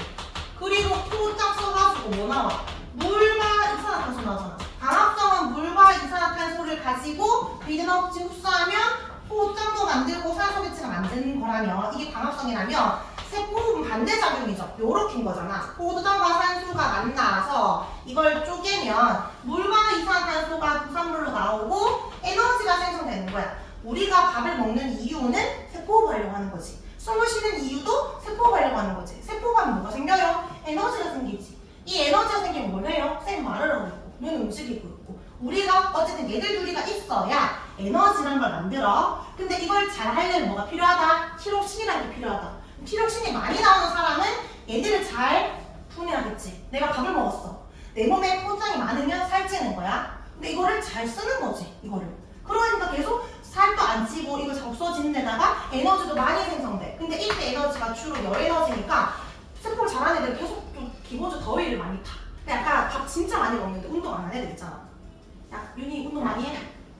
근데 이제 운동 안 하는 애들 있어요. 한 번씩 보면 청소년기 남자들 중에 운동 그렇게 많이 안 하는데 진짜 많은 애들 있어. 그런 애들은 기본적으로 티록신이 많이 나올 확률이 높아. 많이 먹어도 굳이 몸에 쌓이지도 않고 에너지도 엄청 잘 나오거든. 계속 뒀다고 해. 근데 쌤 아는 언니 중에 공무원 공부하고 있는데 살이 한 80kg 넘게 계속 살이 찌는 거야. 그래서 그냥 처음에는 이제 앉아있으니까 계속 먹어서 살이 찌는 줄 알았거든. 근데 그 언니가 이제 한약 다이어트도 하고 별의별 다이어트 했는데 살이 안 빠져. 계속 살이 점점 찌고 맨날 춥다 그랬거든. 근데 알고 보니까 갑상선에 이제 암은 아닌데 이제 암과 관련된 그런 병이 있었거든. 근데 갑상선에서 뭐가 나와? 티록신이 나오지. 그러니까 이 티록신이 안 나왔던 거야. 그러니까 언니가 아무리 운동을 해도 얘가 분해가 안 돼. 그러니까 얘가 계속 쌓여 몸에. 포도당이 쌓인다는 게 나중에 지방으로 바뀌는 거거든. 살이 쪄. 그리고 이게 안 없어지잖아? 에너지가 안 생겨. 열이 안 나오잖아, 몸에서. 그러니까 맨날 춥다고 하는 거야. 그래서 티록신이 안 나오면 살이 찔 수밖에 없고 티록신이 많이 나와야 체중도 빠지면서 더위도 많이 타는 거예요. 그렇게 좀 생각을 하면서 다시 봐봐. 티록신이 많이 나오잖아. 그럼 체중이 감소하겠지. 그리고 알 수 없는 이유로 맥박도 빨라지고 눈이 튀어나오는데 더위도 잘 탑니다. 열이 많이 나오니까. 근데 반대로 티록신이 안 나오면 체중이 증가하고요. 추위를 잘 타게 됩니다. 피로해질 수밖에 없겠죠. 에너지 자체가 없기 때문에 그렇습니다. 자, 티록신은 좀 설명을 많이 했어요. 자, 티록신은 중요하니까. 자, 그 다음 인슐린. 인슐린이 아까 뭐 하는 애였어? 얘가 혈당량을 낮추는 애야, 높이는 애야? 낮추는 애잖아. 낮추는 애잖아. 근데 이런 애가 부족하면 어떻게 될까? 못 낮추니까 혈액 속에 당이 많겠지. 혈액 속에 당이 너무 많으니까 오줌에도 당이 생기게 되는 겁니다. 오줌량이 많아서 심한 갈증을 느끼고 오줌이 뭐가 나오는 거? 포도당이 나오는 거.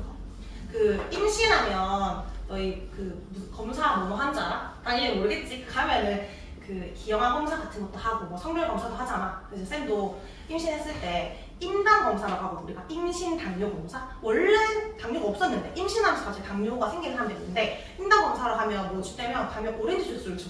그럼 쌤이 이제 신나가지고 먹었지. 자, 먹고 나서 한 30분 정도 앉아있으세요. 그리고 오줌도 여기 오줌 받아오세요라고 하거든. 내가 내 몸에 포도당을 겁나 섭취했기 때문에 내 몸에 당이 엄청나게 올라갈 거 아니야? 그러니까 쌤 몸에 자연스럽게 인슐린이 나왔어야 되겠지. 나왔다는 건 혈당이 확 올라갔다. 혈당 스파이크. 다시 내려갔을 거야. 그래서 오줌엔 당이 별로 없어야 되는데 당이 많다라는 건 지금 인슐린이 안 나오고 있습니다. 이제 너는 당뇨입니다 라고 하는 거야. 안 내려가니까 그 포도당이 너무 넘쳐서 오줌에 당이 생긴다. 이런 말이야. 그래서 그렇게 생각하면 돼요. 당뇨병은 인슐린 안 나오는 사람. 그래서 맨날 인슐린 주사 맞아야 되는 거야. 자, 그 다음에 항응력 호르몬은 오줌량을 줄이는 거다, 늘리는 거다. 오줌량을 줄이는 거라고 했어. 근데 이게 안 나오면 되겠어. 오줌이 안 줄어서 미친 듯이 많이 나왔지. 그걸 요공증이라고 해. 오줌 너무 많이 누는 거를 요공증이라고 한다. 자, 그래서 호르몬의 분비량 이상이 생기면 병이 생깁니다. 자, 이제 정리를 좀 해볼까? 뒷장에. 자, 하나씩 외워보자. 기억을 뭐라고 한다 했지? 얘가 뇌, 하수체. 그 다음에 나리 넥타이 보야 얘 뭐라고? 갑상샘. 그 다음에 니은 얘가 뭐지? 얘 중간에 내분비샘도 되고 외분비샘도 되는 거 이자. 이자 위에 꽃가모자 떠있는 얘 뭐라고? 부신. 그 다음에 디귿과 비읍 중에 비읍 나팔관 이게 여자 한식 기관이죠. 난소. 그 다음에 디귿이 정소.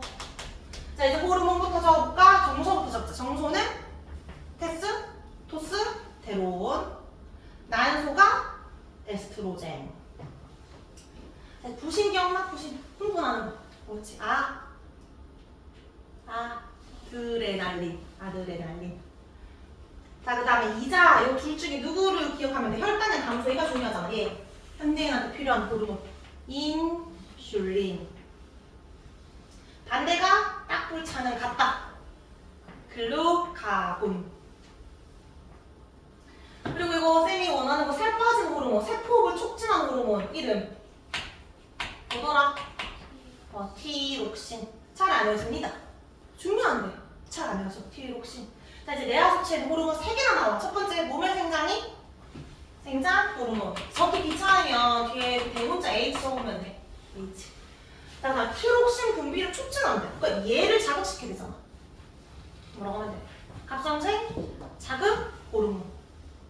갑상샘을 자극시키는 호르몬. 갑상샘 자극 호르몬. 다 적었어? 그 다음에 밑에 콩팥에서 물의 제흡수를 촉진한다. 그러니까 이거는 오줌 못 누게 하는 호르몬. 오줌 저항시키는 거.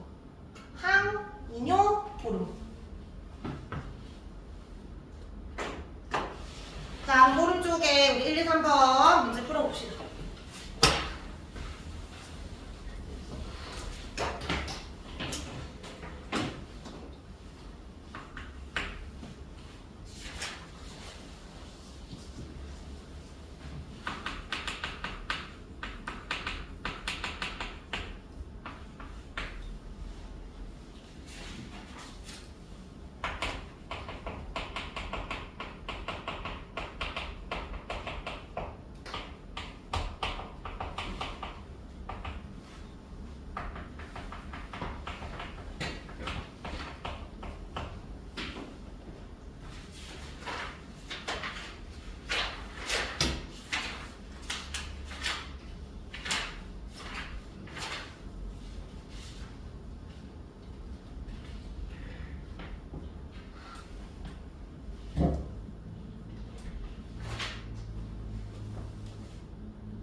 자, 여기 1번에 꼴 차는 거 몇 번?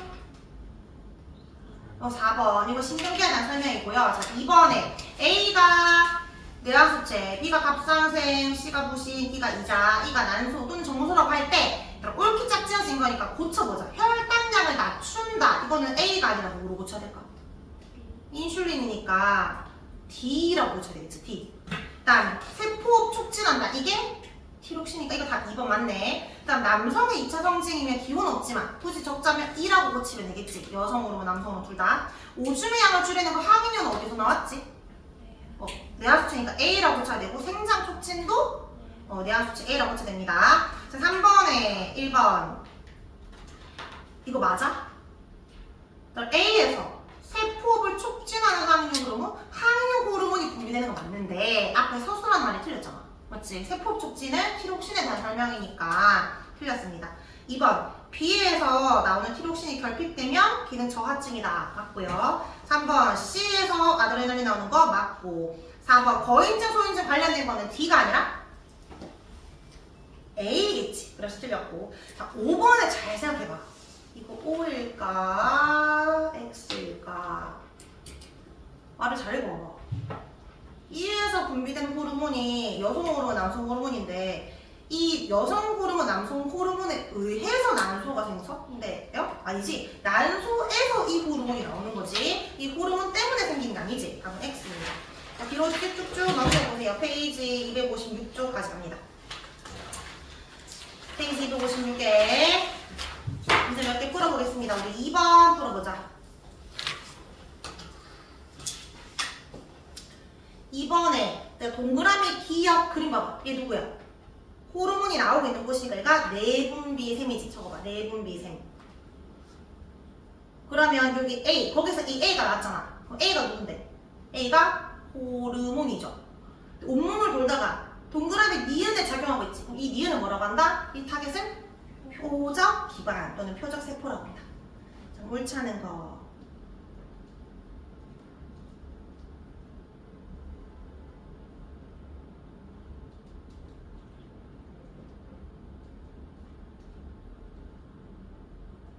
몇 번이 틀렸을까?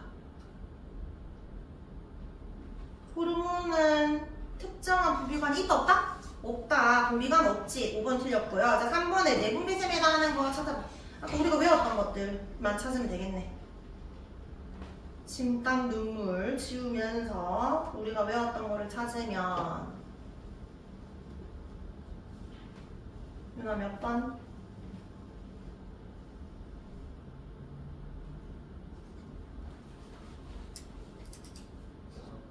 4번 잘 찾았고요. 오른쪽 페이지에 우리 6번 보자. 6번에 자 여기 그 이자에서 분비된다, 혈당량이 낮을 때 분비된다 하고 세 번째는 아직 안 봤는데 낮을 때 분비되는 건 높이기 위해서 혈당량 증가하는 호르몬이거든. 혈당량 증가 호르몬을 두 개 찾아봐. 혈당량 증가는 인슐린이야 글루카곤이야? 글루카곤이야. 글루카곤 줄치고 하나 더 있었어. 또 도와준 내가 아드레날린도 있었거든. 그래서 2번과 5번 둘 다 되는데 답이 몇 번이냐? 2번이지. 왜냐면 이자에서 나온다 했기 때문에 2번입니다. 자 우리 10번 보자. 10번.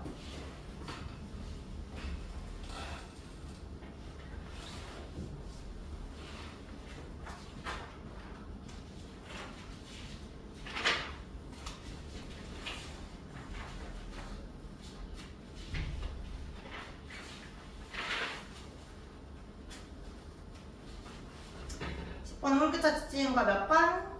4번 잘했습니다. 이제 우리 하나만 더 할게. 어디 할 거냐면 4번에 1번, 2번 여기 한 번만 더 해석을 해주세요. 적으면서 외워보자.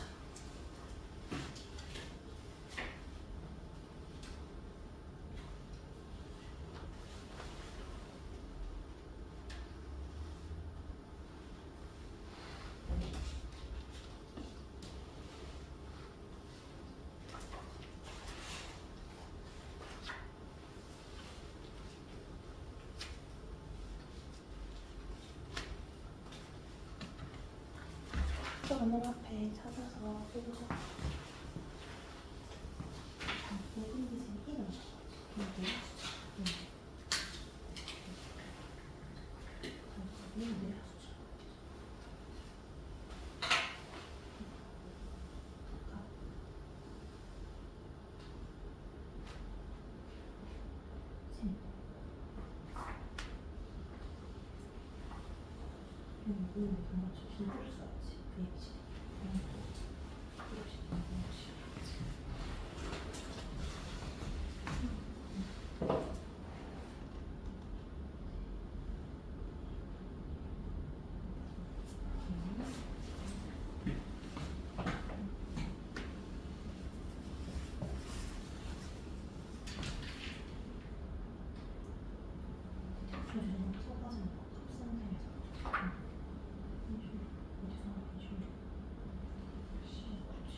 얘들아 우리 5분만 더 쉬고 마지막 3분 뒤에 마무리하겠습니다.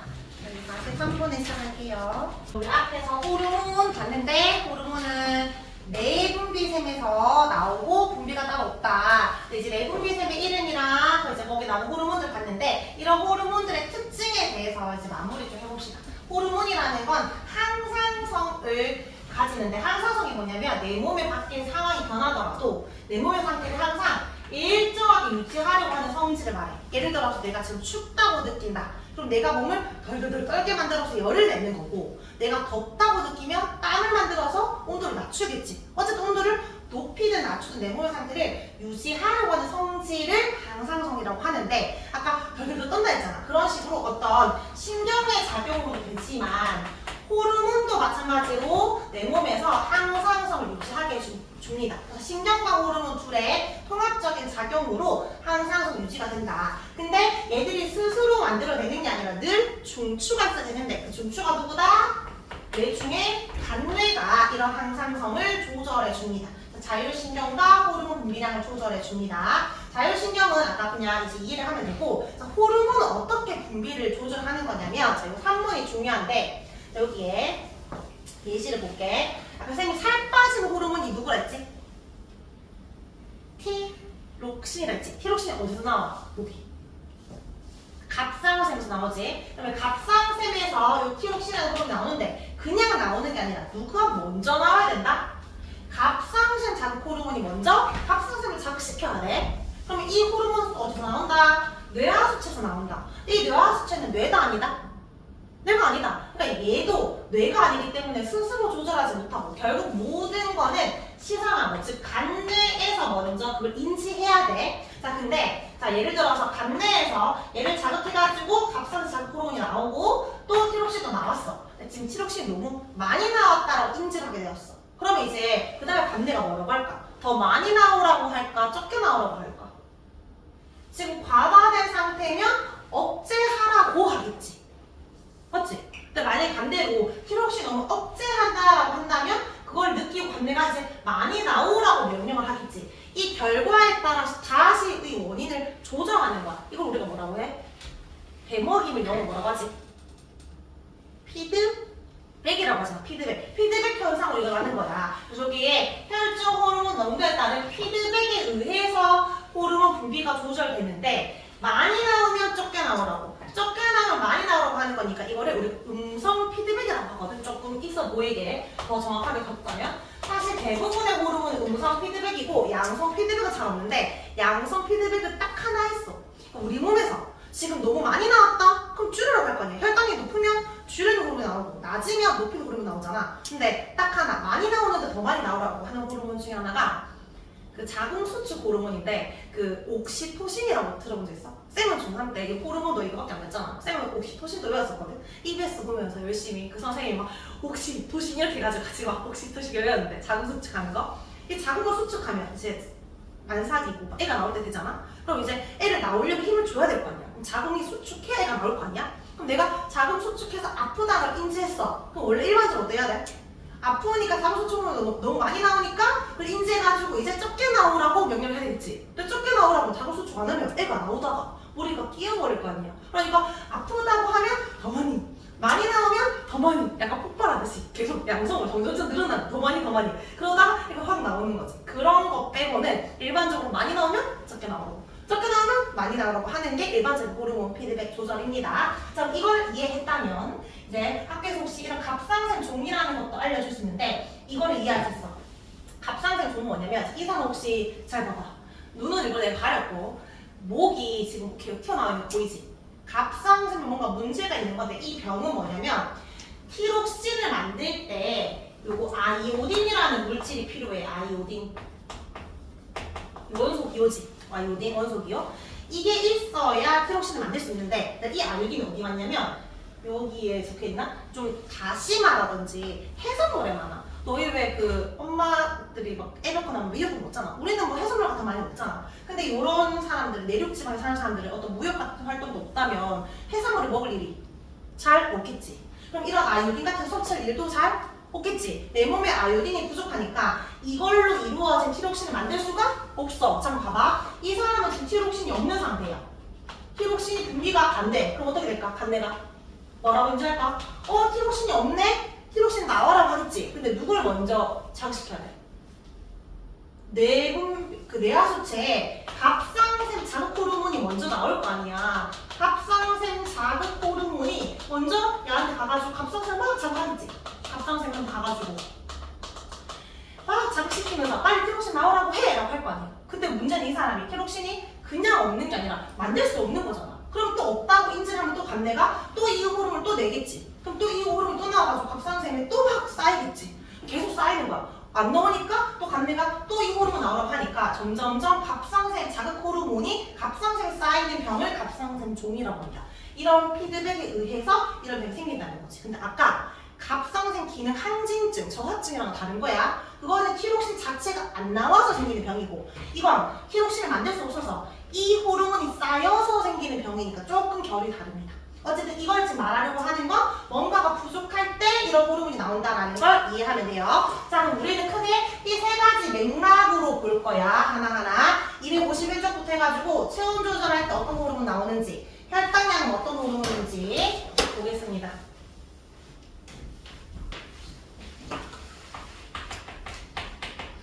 체온 조절 관련된 호르몬 뭐 있을 것 같아? 아까 이거 많이 나와 살도 빠지고 열 나온다 했잖아.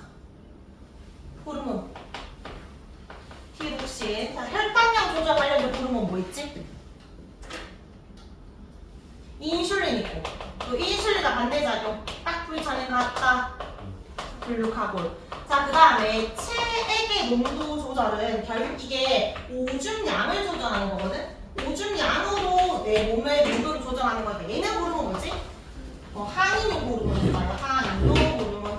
자, 다시 계속 복습 하나 생각하면 돼. 티록신은 어디에서 나왔지? 갑상샘에서 나왔지. 내분비샘은 갑상샘이고요. 인슐린과 글루카곤 어디에서 나왔어? 이자에서 나왔고, 항인용 호르몬 어디에서 나왔다? 뇌하수체에서 나왔다. 자, 그럼 얘들의 역할 이야기해보자. 티록신 하는 거는 열을 많이 내는 거야. 열 발생시키는 거, 에너지 발생시키는 애야. 그래서 살 빠지는 거고, 인슐린은요, 혈당량을 높이는 거야, 낮추는 거야? 혈당량을 낮추는 거. 글루카곤은 혈당량을 높이는 애. 항인용 호르몬은 오줌량을 늘리는 거야, 줄이는 거야? 오줌량을 이뇨를 못하게 하는 호르몬이니까 오줌량을 줄이는 거지. 오줌 못 누게 하는 거지. 내 몸에 지금 물이 중요하니까 물 나가면 안 돼 하는 호르몬인 거죠. 오줌량 줄일 호르몬. 그럼 이걸 언제 나오는지를 생각해봐. 언제 나오는지. 자, 티록신은 내 몸에 추울 때 나와야 될까? 더울 때 나와야 될까? 추울 때. 언제 나와야 되는지 그 키워드를 외우면 너희가 시험 칠 때 편해. 추울 때와 더울 때 상황을 너희가 두 개를 줄 거란 말이야. 그럼 너희가 추울 때도 딱 외워놔야 아, 추울 때 나온다, 더울 때는 감소한다, 안 나온다 이렇게. 얘는 추울 때 나오는 거야. 자, 그럼 인슐린 혈당량 낮추는 거지. 그럼 내 몸에 혈당이 높을 때 나와, 낮을 때 나와? 높을 때. 그럼 생각해봐. 식사하고 나서 나올까? 운동하고 나서 나올까? 식사하고 나서겠지. 얘는 식사 후에 나오는 호르몬이야. 밥 먹고 혈당이 제일 높거든. 자, 근데 얘는 낮추는 게 아니라 높이는 거니까 언제 내가 당이 낮아지냐면 운동을 많이 하면 당을 많이 쓰니까 당 떨어지잖아. 맞지? 얘는 운동 후에 나오는 호르몬이겠지. 맞죠? 자, 그 다음에 얘는 오줌량을 줄이는 거지. 왜 줄여? 내 몸에 지금 농도가 진해서야 연해서야? 내 몸에 농도가 연해, 묽어. 그러면 오줌 나가면 돼. 근데 내 몸에 농도가 진하니까 나는 지금 물이 필요해. 오줌으로 나가면 안 돼. 물 다 끌어와야 되는 거야. 그러니까 내 몸에 농도가 진할 때야. 즉 내가 지금 갈증 나는 상황일 때, 갈증 날 때, 또는 농도가 높을 때 오줌을 못 나가게 물을 다 끌어당기게 하는 호르몬이 당연히 호르몬입니다. 그래서 상황을 좀 이해하면 됩니다. 자, 그 중에 이제 체온 조절부터 볼게요. 자, 체온 조절, 이게 관로에 들어갈 말 어디에 시상하고 안내에 시상하고 에서 담지에서 추울 때인지 더울 때인지 따라서 상황이 다른데, 자, 그림 보면 표현은 모르겠지만 그림 봐봐. 이게 추울 때야, 저온 자국이고 이게 더울 때야. 비중 뭐야? 추울 때가 훨씬 많지. 추울 때 호르몬이 나올 거야. 자, 그러면 생각해봐. 너희가 우리 집에 에어컨은 없고 히터는 있다고 생각해봐. 히터. 얘는 지금 히터 호르몬이거든. 열을 내는 호르몬이야. 열 낮추는 호르몬은 우리가 없어. 에어컨 호르몬 없고 히터 호르몬만 있는 거야. 내가 지금 추우면 창문을 닫아놔야 돼? 열어놔야 돼? 닫아놔야 되겠지. 히터는 켜야 되겠지. 자, 그럼 이거를 창문을 닫았다라는 거는 열을 방출시키는 것을, 열 방출량을 증가시키는 거야, 감소시키는 거야? 열 방출, 감소, 열 나가면 안 되지. 근데 추우니까 히터 켜야 되잖아. 열을 만들어야 되겠지. 열 발생량을 늘려야 되겠지? 맞아? 근데 내가 지금 덥다고 생각해봐. 우리 집 에어컨 없어. 더워. 그럼 창문 어떻게 해? 창문을 열겠지? 히터는 켜, 안 켜? 안 켜. 자, 그럼 열 방출량을 늘리겠지. 문을 열어야 되니까. 늘리고 열을 만들 필요 없으니까 열 만드는 거 줄여야 돼. 단어가 좀 헷갈릴 수 있는데 여기에서 티록신은 뭐에 해당돼? 열 방출에 해당돼? 열 발생에 해당돼? 티록신 열을 내는 애다. 열 방출에 해당되지. 여기에 해당되지. 여기. 그러니까 티록신이 필요할 때는 추울 때 필요한 거고 더울 때는 안 나온다. 그치야? 그래서 추울 때가 메인이야. 자, 추울 때 열 발생량을 늘리고 열 방출량을 감소시켜야 됩니다. 더울 때는 열을 안 만들어야 되겠지. 열을 많이 내보내야 되겠지. 그럼 추울 때 열 발생량, 어떻게 열을 발생시켜? 근육을 떨게 하는 방법도 있어. 근데 호르몬이란 어떤 호르몬? 티록신을 만들어주면 돼. 근데 물론 티록신만 나면 안 되고 그 전에 갑상선 자극 호르몬이 먼저 나와야 되겠지. 자, 그 다음에 열을 어떻게 내보내냐면 피부 근처 혈관을 수축한다. 또는 털 주변 근을 수축한다. 이렇게 있는데, 자, 그림으로 보자. 추울 때, 얘들아, 근육이 덜덜 떨린다. 이거는 이제 신경의 작용이 바로 즉각적인 작용이라면 우리 몸에서 호르몬의 작용은 아주 좀 천천히 일어나겠지만 요 흐름으로 티록신이 나왔을 거야. 그러면 요 두 가지로 우리 몸에서 열을 만들어졌어. 열을 막 만들었는데 빠져나간 열이 있으면 안 되지. 그래서 우리가 추울 때 어때? 소름이 돋잖아? 탁살 돋잖아. 털이 서잖아. 근육이 꽉 잡아주는 거. 여기 꽉꽉꽉. 그러니까 털이 서게 되고, 그리고 여기 혈관을 잘 보면 여기는 얇아. 근데 아래쪽에 두꺼운 거 보여? 피부 근처는 혈관이 수축됐다는 거. 요 주변에 혈액이 잘 돌아, 안 돌아? 안 돌아. 그러니까 추울 때 우리가 창백하다라는 게 피부 쪽 혈액이 돌면 이쪽에 열이 빠져나가니까 나가지 말라고 딱 잡아주는 거지. 그래서 피부가 하얘지는 거야. 이쪽 색도 하얘지는 거야. 근데 더울 때 이런 거 만들 필요 없으니까 얘를 반대로 해주면 돼. 너희 100m 달리기 하고 나면 어때? 얼굴이 지금 멀개지잖아. 그 이유는 이쪽에 오히려 혈관 확장해가지고 여기 혈액순환 많이 하게 해서 열을 보내려고 하는 거지. 그래서 얼굴에 막 털 나오잖아. 그리고 수축하는 게 아니라 오히려 땀 때문에 이렇게 누워있게 됩니다. 땀도 많이 나오고 혈관 확장하게 돼요. 이런 내용은 좀 이해해주면 된다. 자, 그럼 여기 체온 조절 먼저 봤고요. 뒷장에 혈당량 조절 보겠습니다. 혈당량 조절에 관련된 호르몬이 두 개였잖아. 감소 호르몬이 뭐였어? 감소가 인슐린이고 증가 호르몬이 글루카곤이었지. 둘 다 어디에서 나왔어? 이자에서 나왔습니다. 자, 근데 이제 조금만 더 집중해보자. 혈당량을 어떻게 낮추고 높이는지. 자, 우리가 좀 알아둬야 될 상식이 하나 있는데, 당이라는 게 단당류가 있고 2당류가 있고 다당류가 있어. 단당류는 단위 1개짜리고 이당류는 단위 2개짜리고 다당류는 많은 단위지. 다다다다. 아주 많은 거. 이 중에 단당류가 대표적인 게 포도당이야. 그리고 포도당이 아주 많아지면 이걸 묶고 우리가 뭘 할 거냐면 글리코젠이라고 할 거야. 글리코젠 또는 녹말인데 우리가 밥 먹을 때 탄수화물 먹잖아. 쌀 먹잖아. 녹말 먹지. 너희들 소화 배웠잖아. 녹말을 소화시키기 위해서 아밀레이스에 의해서 뭘로 바뀌어? 이당류 몇 당으로 바뀌었지. 한 번 더 분해해서 내면 포도당이 들어갔지. 왜 우리가 포도당 먹어야 돼? 이게 에너지 원이니까. 그래서 환자들이 야 그린 거 맞잖아. 수행 맞잖아. 뭐 맞아? 포도당 액 맞잖아. 그래서 우리가 살기 위해서 우리 밥 안 먹어도 돼. 포도당 액만 이런 거 맞으면 살아갈 수 있겠지. 이게 에너지 원이니까. 근데 우리가 처음 이걸 먹으면 되는데 왜 이걸 먹었어? 식물이 이렇게 조정을 해놨으니까 걔들이 광합성을 했는데 유일하게 포도당 만든 애들은 식물들이잖아. 광합성을 해서 애들도 이걸 만들었어. 근데 지들도 필요할 때 쓰려고 저장을 하는데 저장하기 편한 게 묶어서 저장하는 거니까 이걸로 저장을 해놨단 말이야. 필요할 때 쓰려고. 만들어놨더니 우리가 싹둑싹둑 잘라가지고 먹어버렸지. 냠하고. 근데 우리한테 필요했던 건 이게 아니라 얘지. 그래서 소화해서 이렇게 저장했어. 자 이제 문제는 내 몸에 혈액에 이게 너무 많으면 어때? 끈적끈적해진다 했지. 이거 어떻게 해야 돼? 버려? 힘들게 해놨는데 이거를 저장해야 될 거 아니야. 우리도 필요할 때 쓰기 위해서. 근데 이거는 식물이 저장하는 거고 동물이 저장하는 건 이거야. 우리는 글리코젠을 저장해.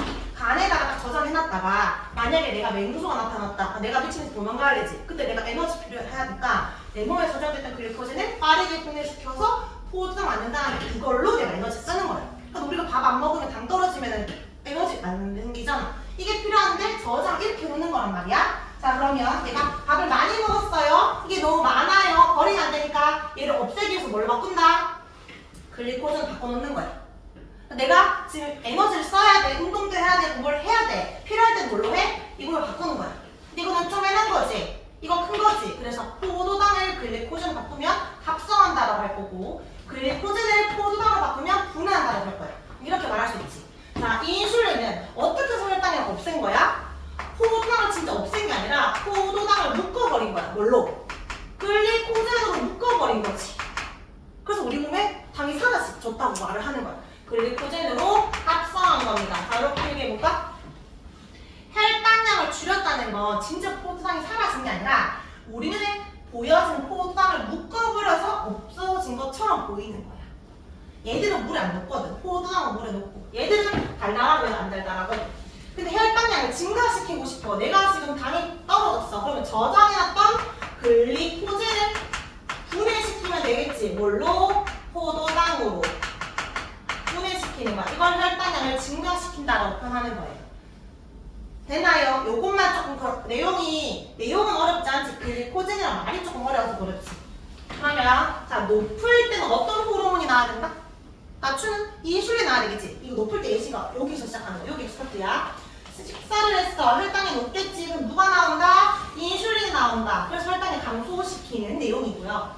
그 다음에 혈당이 낮을 때 예시는 여기가 어디가 시작이야? 여기가 시작이야. 운동을 했어. 당 떨어졌겠지. 그럼 이제서 누가 나와야 돼? 글루카곤이 나와서 다시 높여주는 거야. 자 그런데 이자가 인슐린 나오는 곳이지. 호르몬 나오는 곳은 뭐라 했지? 내분비생이라 했지. 얘는 내분비생이야. 근데 인슐린 나와서 봤더니 간에 가서 이익하고 있네? 호르몬이 작용하는 곳은 여기네? 호르몬이 작용하는 곳을 뭐라 했지? 표적기관. 얘는 표적기관이야. 그러니까 만약에 질문이 이 인슐린의 표적기관을 쓰세요라고 했어. 그러면 이자라고 적으면 안 되고 간이라고 해야 돼요. 이 인슐린이 나오는 곳을 쓰세요. 이 인슐린의 내분비샘을 쓰세요. 이자. 이 인슐린의 표적기관을 쓰세요. 간이라고 합니다. 간에서 이렇게 바꾸는 거예요. 얘도 마찬가지. 간에서 구매하는 겁니다. 똑같아요. 글루카곤의 표적기관도 간이야. 자, 이게 조금 양이 많은데 거의 다 했거든? 얘는 이게 끝이야. 근데 혈당이 높을 때는 낮추는 방법이 두 가지가 있는데 첫 번째가 방금 말했던 얘. 포도당을 글리코젠으로 합성시키는 게 있고 두 번째는 세포에서 포도당 흡수가 있어.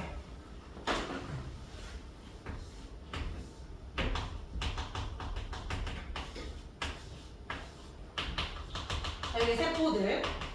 여기 혈관. 자, 여기에 포도당이, 포도 색깔 그려볼게. 포도당. 나는 포도당이야. 이렇게 하고 이제 돌아다니고 있어.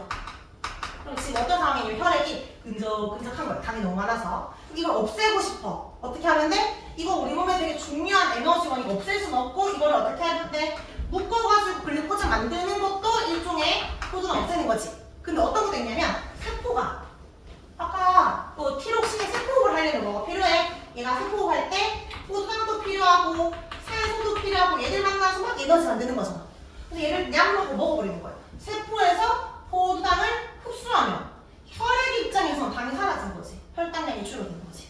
혈당의 감소라고 할 수 있어. 세포에서 포도당을 흡수하는 방법도 혈당의 감소입니다. 우리가 열심히 호흡을 하면 혈당이 떨어지는 거예요. 그래서 여기에 세포에서 포도당 흡수도 있다. 이것만 외우다가 한 번씩 시험 문제 이걸 내면 너 이거 공부 안 한 느낌이거든. 처음 본 느낌이거든. 두 가지 있다는 거 기억하기 이거 같이 기억해주기. 자, 그럼 실제로 시험 문제는 어떻게 나오냐면요. 이런 그래프 해석 문제가 나옵니다. 자, 해석해보자.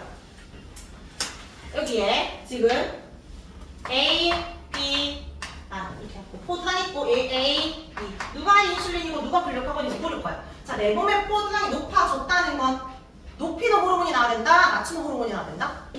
낮추는 호르몬. 그러니까 인슐린 따라서 같이 올라가야 돼. 근력하고는 나올 필요 없지. 그래서 포도당과 인슐린이 같은 모양이 되어야 됩니다. 그리고 인슐린과 근력하고는 무조건 반대적인 얘기겠지. 같이 나올 게 아니라 내가 운동을 했다면 근력하고이 나와야 된다. 이런 식으로 해석하면 돼요. 자, 그럼 반론이 들어갈 말. 식사를 하면 혈당량이 증가하니까 어떤 분비가 늘어난다? 인슐린의 분비가 증가합니다. 반대로 운동을 한다면 인슐린을 감소할 거고 글루카곤의 분비가 증가하게 된다. 자, 우리 진짜 큰 거 다 했고 얘는 좀 가볍게 보면 돼요. 마지막 세계 농도 조절. 이건 어떤 호르몬? 항인용 호르몬 분비를 조절해가지고 내 몸의 농도를 유지합니다. 자, 항인용 호르몬은 내 몸의 농도가 낮을 때 나온다, 높을 때 나온다? 내 몸의 농도가 내가 지금 물이 필요할 때, 물이 귀할 때, 나 지금 갈증 나 이럴 때 농도가 높을 때 나오겠지. 이때가 중요한 거, 높을 때. 짠 음식 많이 먹었어. 또는 땀을 많이 흘렸어. 내가 물이 부족해. 내 몸에 물이 부족해. 농도 진해졌지. 이때 항인용 호르몬 분비량이 증가해. 자, 그러면 콩팥에서 물의 제호수를 촉진합니다. 마지막인데 너 혹시 이거는 몰라도 돼. 그냥 들어. 얘 사구체야. 이 기억나? 그치? 얘가 고민 주머니야. 최근에 했던 건데 얘가 주머니, 얘가 생유관, 얘가 이제 이렇게 있잖아. 그러면 여기 우리가 뭐 오줌을 만들어서 오줌 막 만들어 버렸어. 여기 이제 오줌 만들었는데 오줌의 대부분은 뭐야? 오줌은 대부분이 노폐물이야, 대부분이 물이야? 90%가 물이야. 너희가 정말로 일주일 동안 물도 못 마시고 정말 극한의 생활에 가잖아? 뭐 마시라고 해? 자기 오줌 마시라고 하잖아. 그냥 막말로 똥은 무조건 손 씻어야 되거든. 바이러스 많으니까. 근데 오줌은 너도 손 안 씻어도 된다고 할 정도로 그렇게 많지 않아. 어쨌든 대부분 물이야. 근데 내가 물이 많으면 물을 내보내면 되는데 내 몸에 이거는 내 몸으로 가져갈 거야. 얘는 버리고. 내 몸에 지금 물이 부족하니까 안 돼, 물 가져가면 안 돼서 물만 계속 재고 싸는 거야.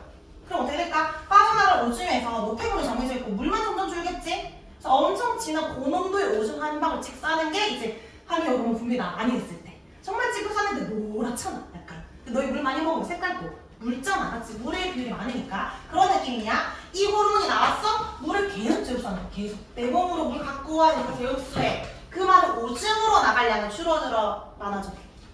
줄어들겠지. 오줌으로 내보낸 양은, 오줌의 양은 감소합니다. 진한 오줌이 나가는 거고요. 내 몸의 농도가 낮다면 이 호르몬 나올 필요가 없으니까 분비는 안 돼요. 분비 억제, 재흡수. 그럼 재흡수, 촉진이 아니라 얘도 재흡수. 뭐라고 해야 되나? 늘리는 게 아니라 안 내는 거. 얘도 억제. 오줌의 양은 많아지게 되겠지? 오줌의 양은 많아지게. 묽은 오줌. 자, 그럼 우리 다 했으니까 뒷장에 개념 체크하면서 이제 내용 정리하겠습니다. 자, 4번에 A부터 세워보자. A에 해당하는 내분비샘의 이름을 쓰라고 했는데 티록신이 나올 수 있는 곳이 어디야? A는 갑상샘이고요. 2번 티록신의 양이 많으면 A 양이 오히려 많아서 적어져? A의 분비는 적어지겠지. 너무 많았으니까. 자, 5번에 A랑 B의 호르몬 적어보자. A가 나왔더니 증가고 B가 나왔더니 감소다. 유나, 증가 호르몬이 누구야? 인슐린이야, 글루카곤이야? 증가는?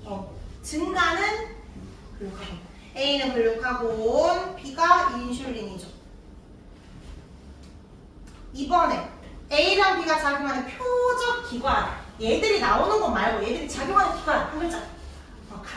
간이었고. 3번에 식사 후에 크게 증가하는 거. 식사 후에는 어떤 호르몬이 나와야 돼? 인슐린 낮추는 거니까 B가 나와야 됩니다. 자, 6번에 다 체크해봐. 물이 너무 많다. 그럼 항인형 호르몬은 나온다? 안 나온다? 얘는 언제 나오는 애? 내 몸에 물이 없을 때 부족하게 나오는 거지. 이거는 나올 필요 없지. 그래서 감소한다. 1번이고요. 7번 헷갈리거든. 잘 생각해봐. A, B 중에 하나는 인슐린이고 하나는 글루카곤이야. 뭐가 인슐린인지 잘 생각해보자.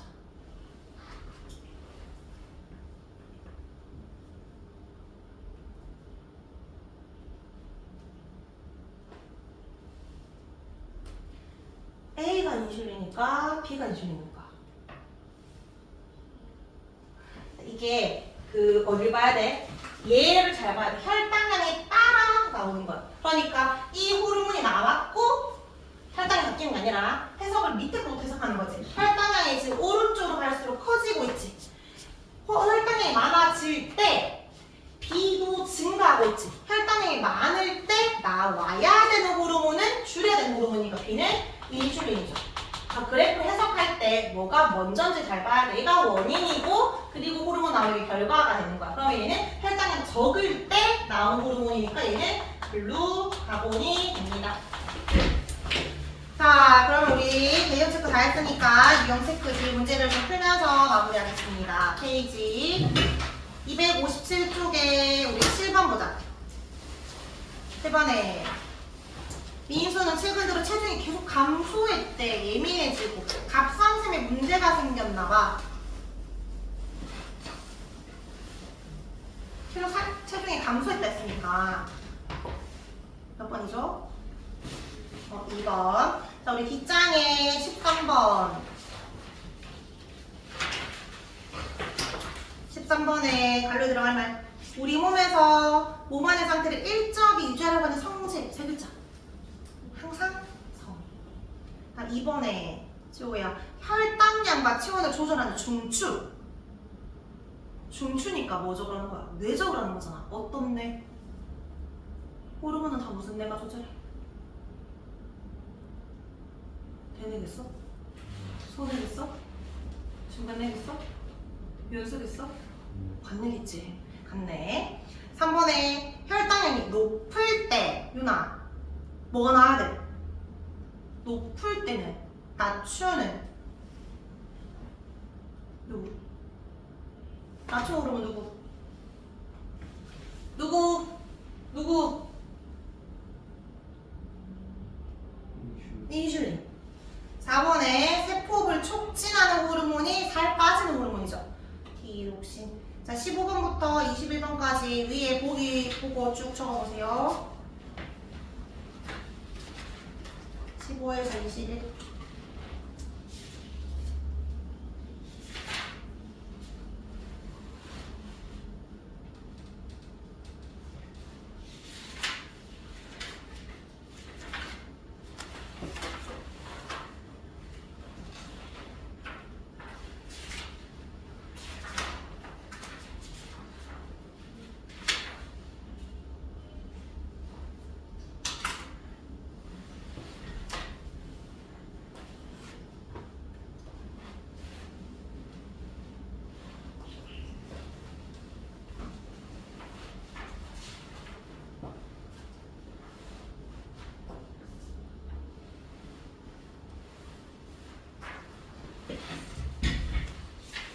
(15번에) 인슐린, (16번에) 글루카곤, (17번에) 글리코젠이 만들어지겠지. 18번은 포도당이 만들어지고요. 19번 둘 다 단위고 20번의 감소, 21번의 증가입니다. 자, 그 다음에 뒷장에 31번. 31번에 A, B 누군지 찾아보자. 그래프 해석해보자. 식사를 했더니 A 분비량이 늘어났고 다시 혈당이 감소했네. 그럼 A 누구도? 인슐린. 운동했던 혈당이 줄어들었고 B가 나와서 다시 올라갔으니까 B가 글루카곤. 그럼 1번에 맞는 말이고 2번에 호르몬 A인 인슐린이 부족하면 당뇨병 걸린다? 맞지. 3번에 호르몬 B는 혈당량을 감소시킨다? 맞지. 아예 증가시킨다. 틀렸지. 자, 4번에 잘 생각해봐.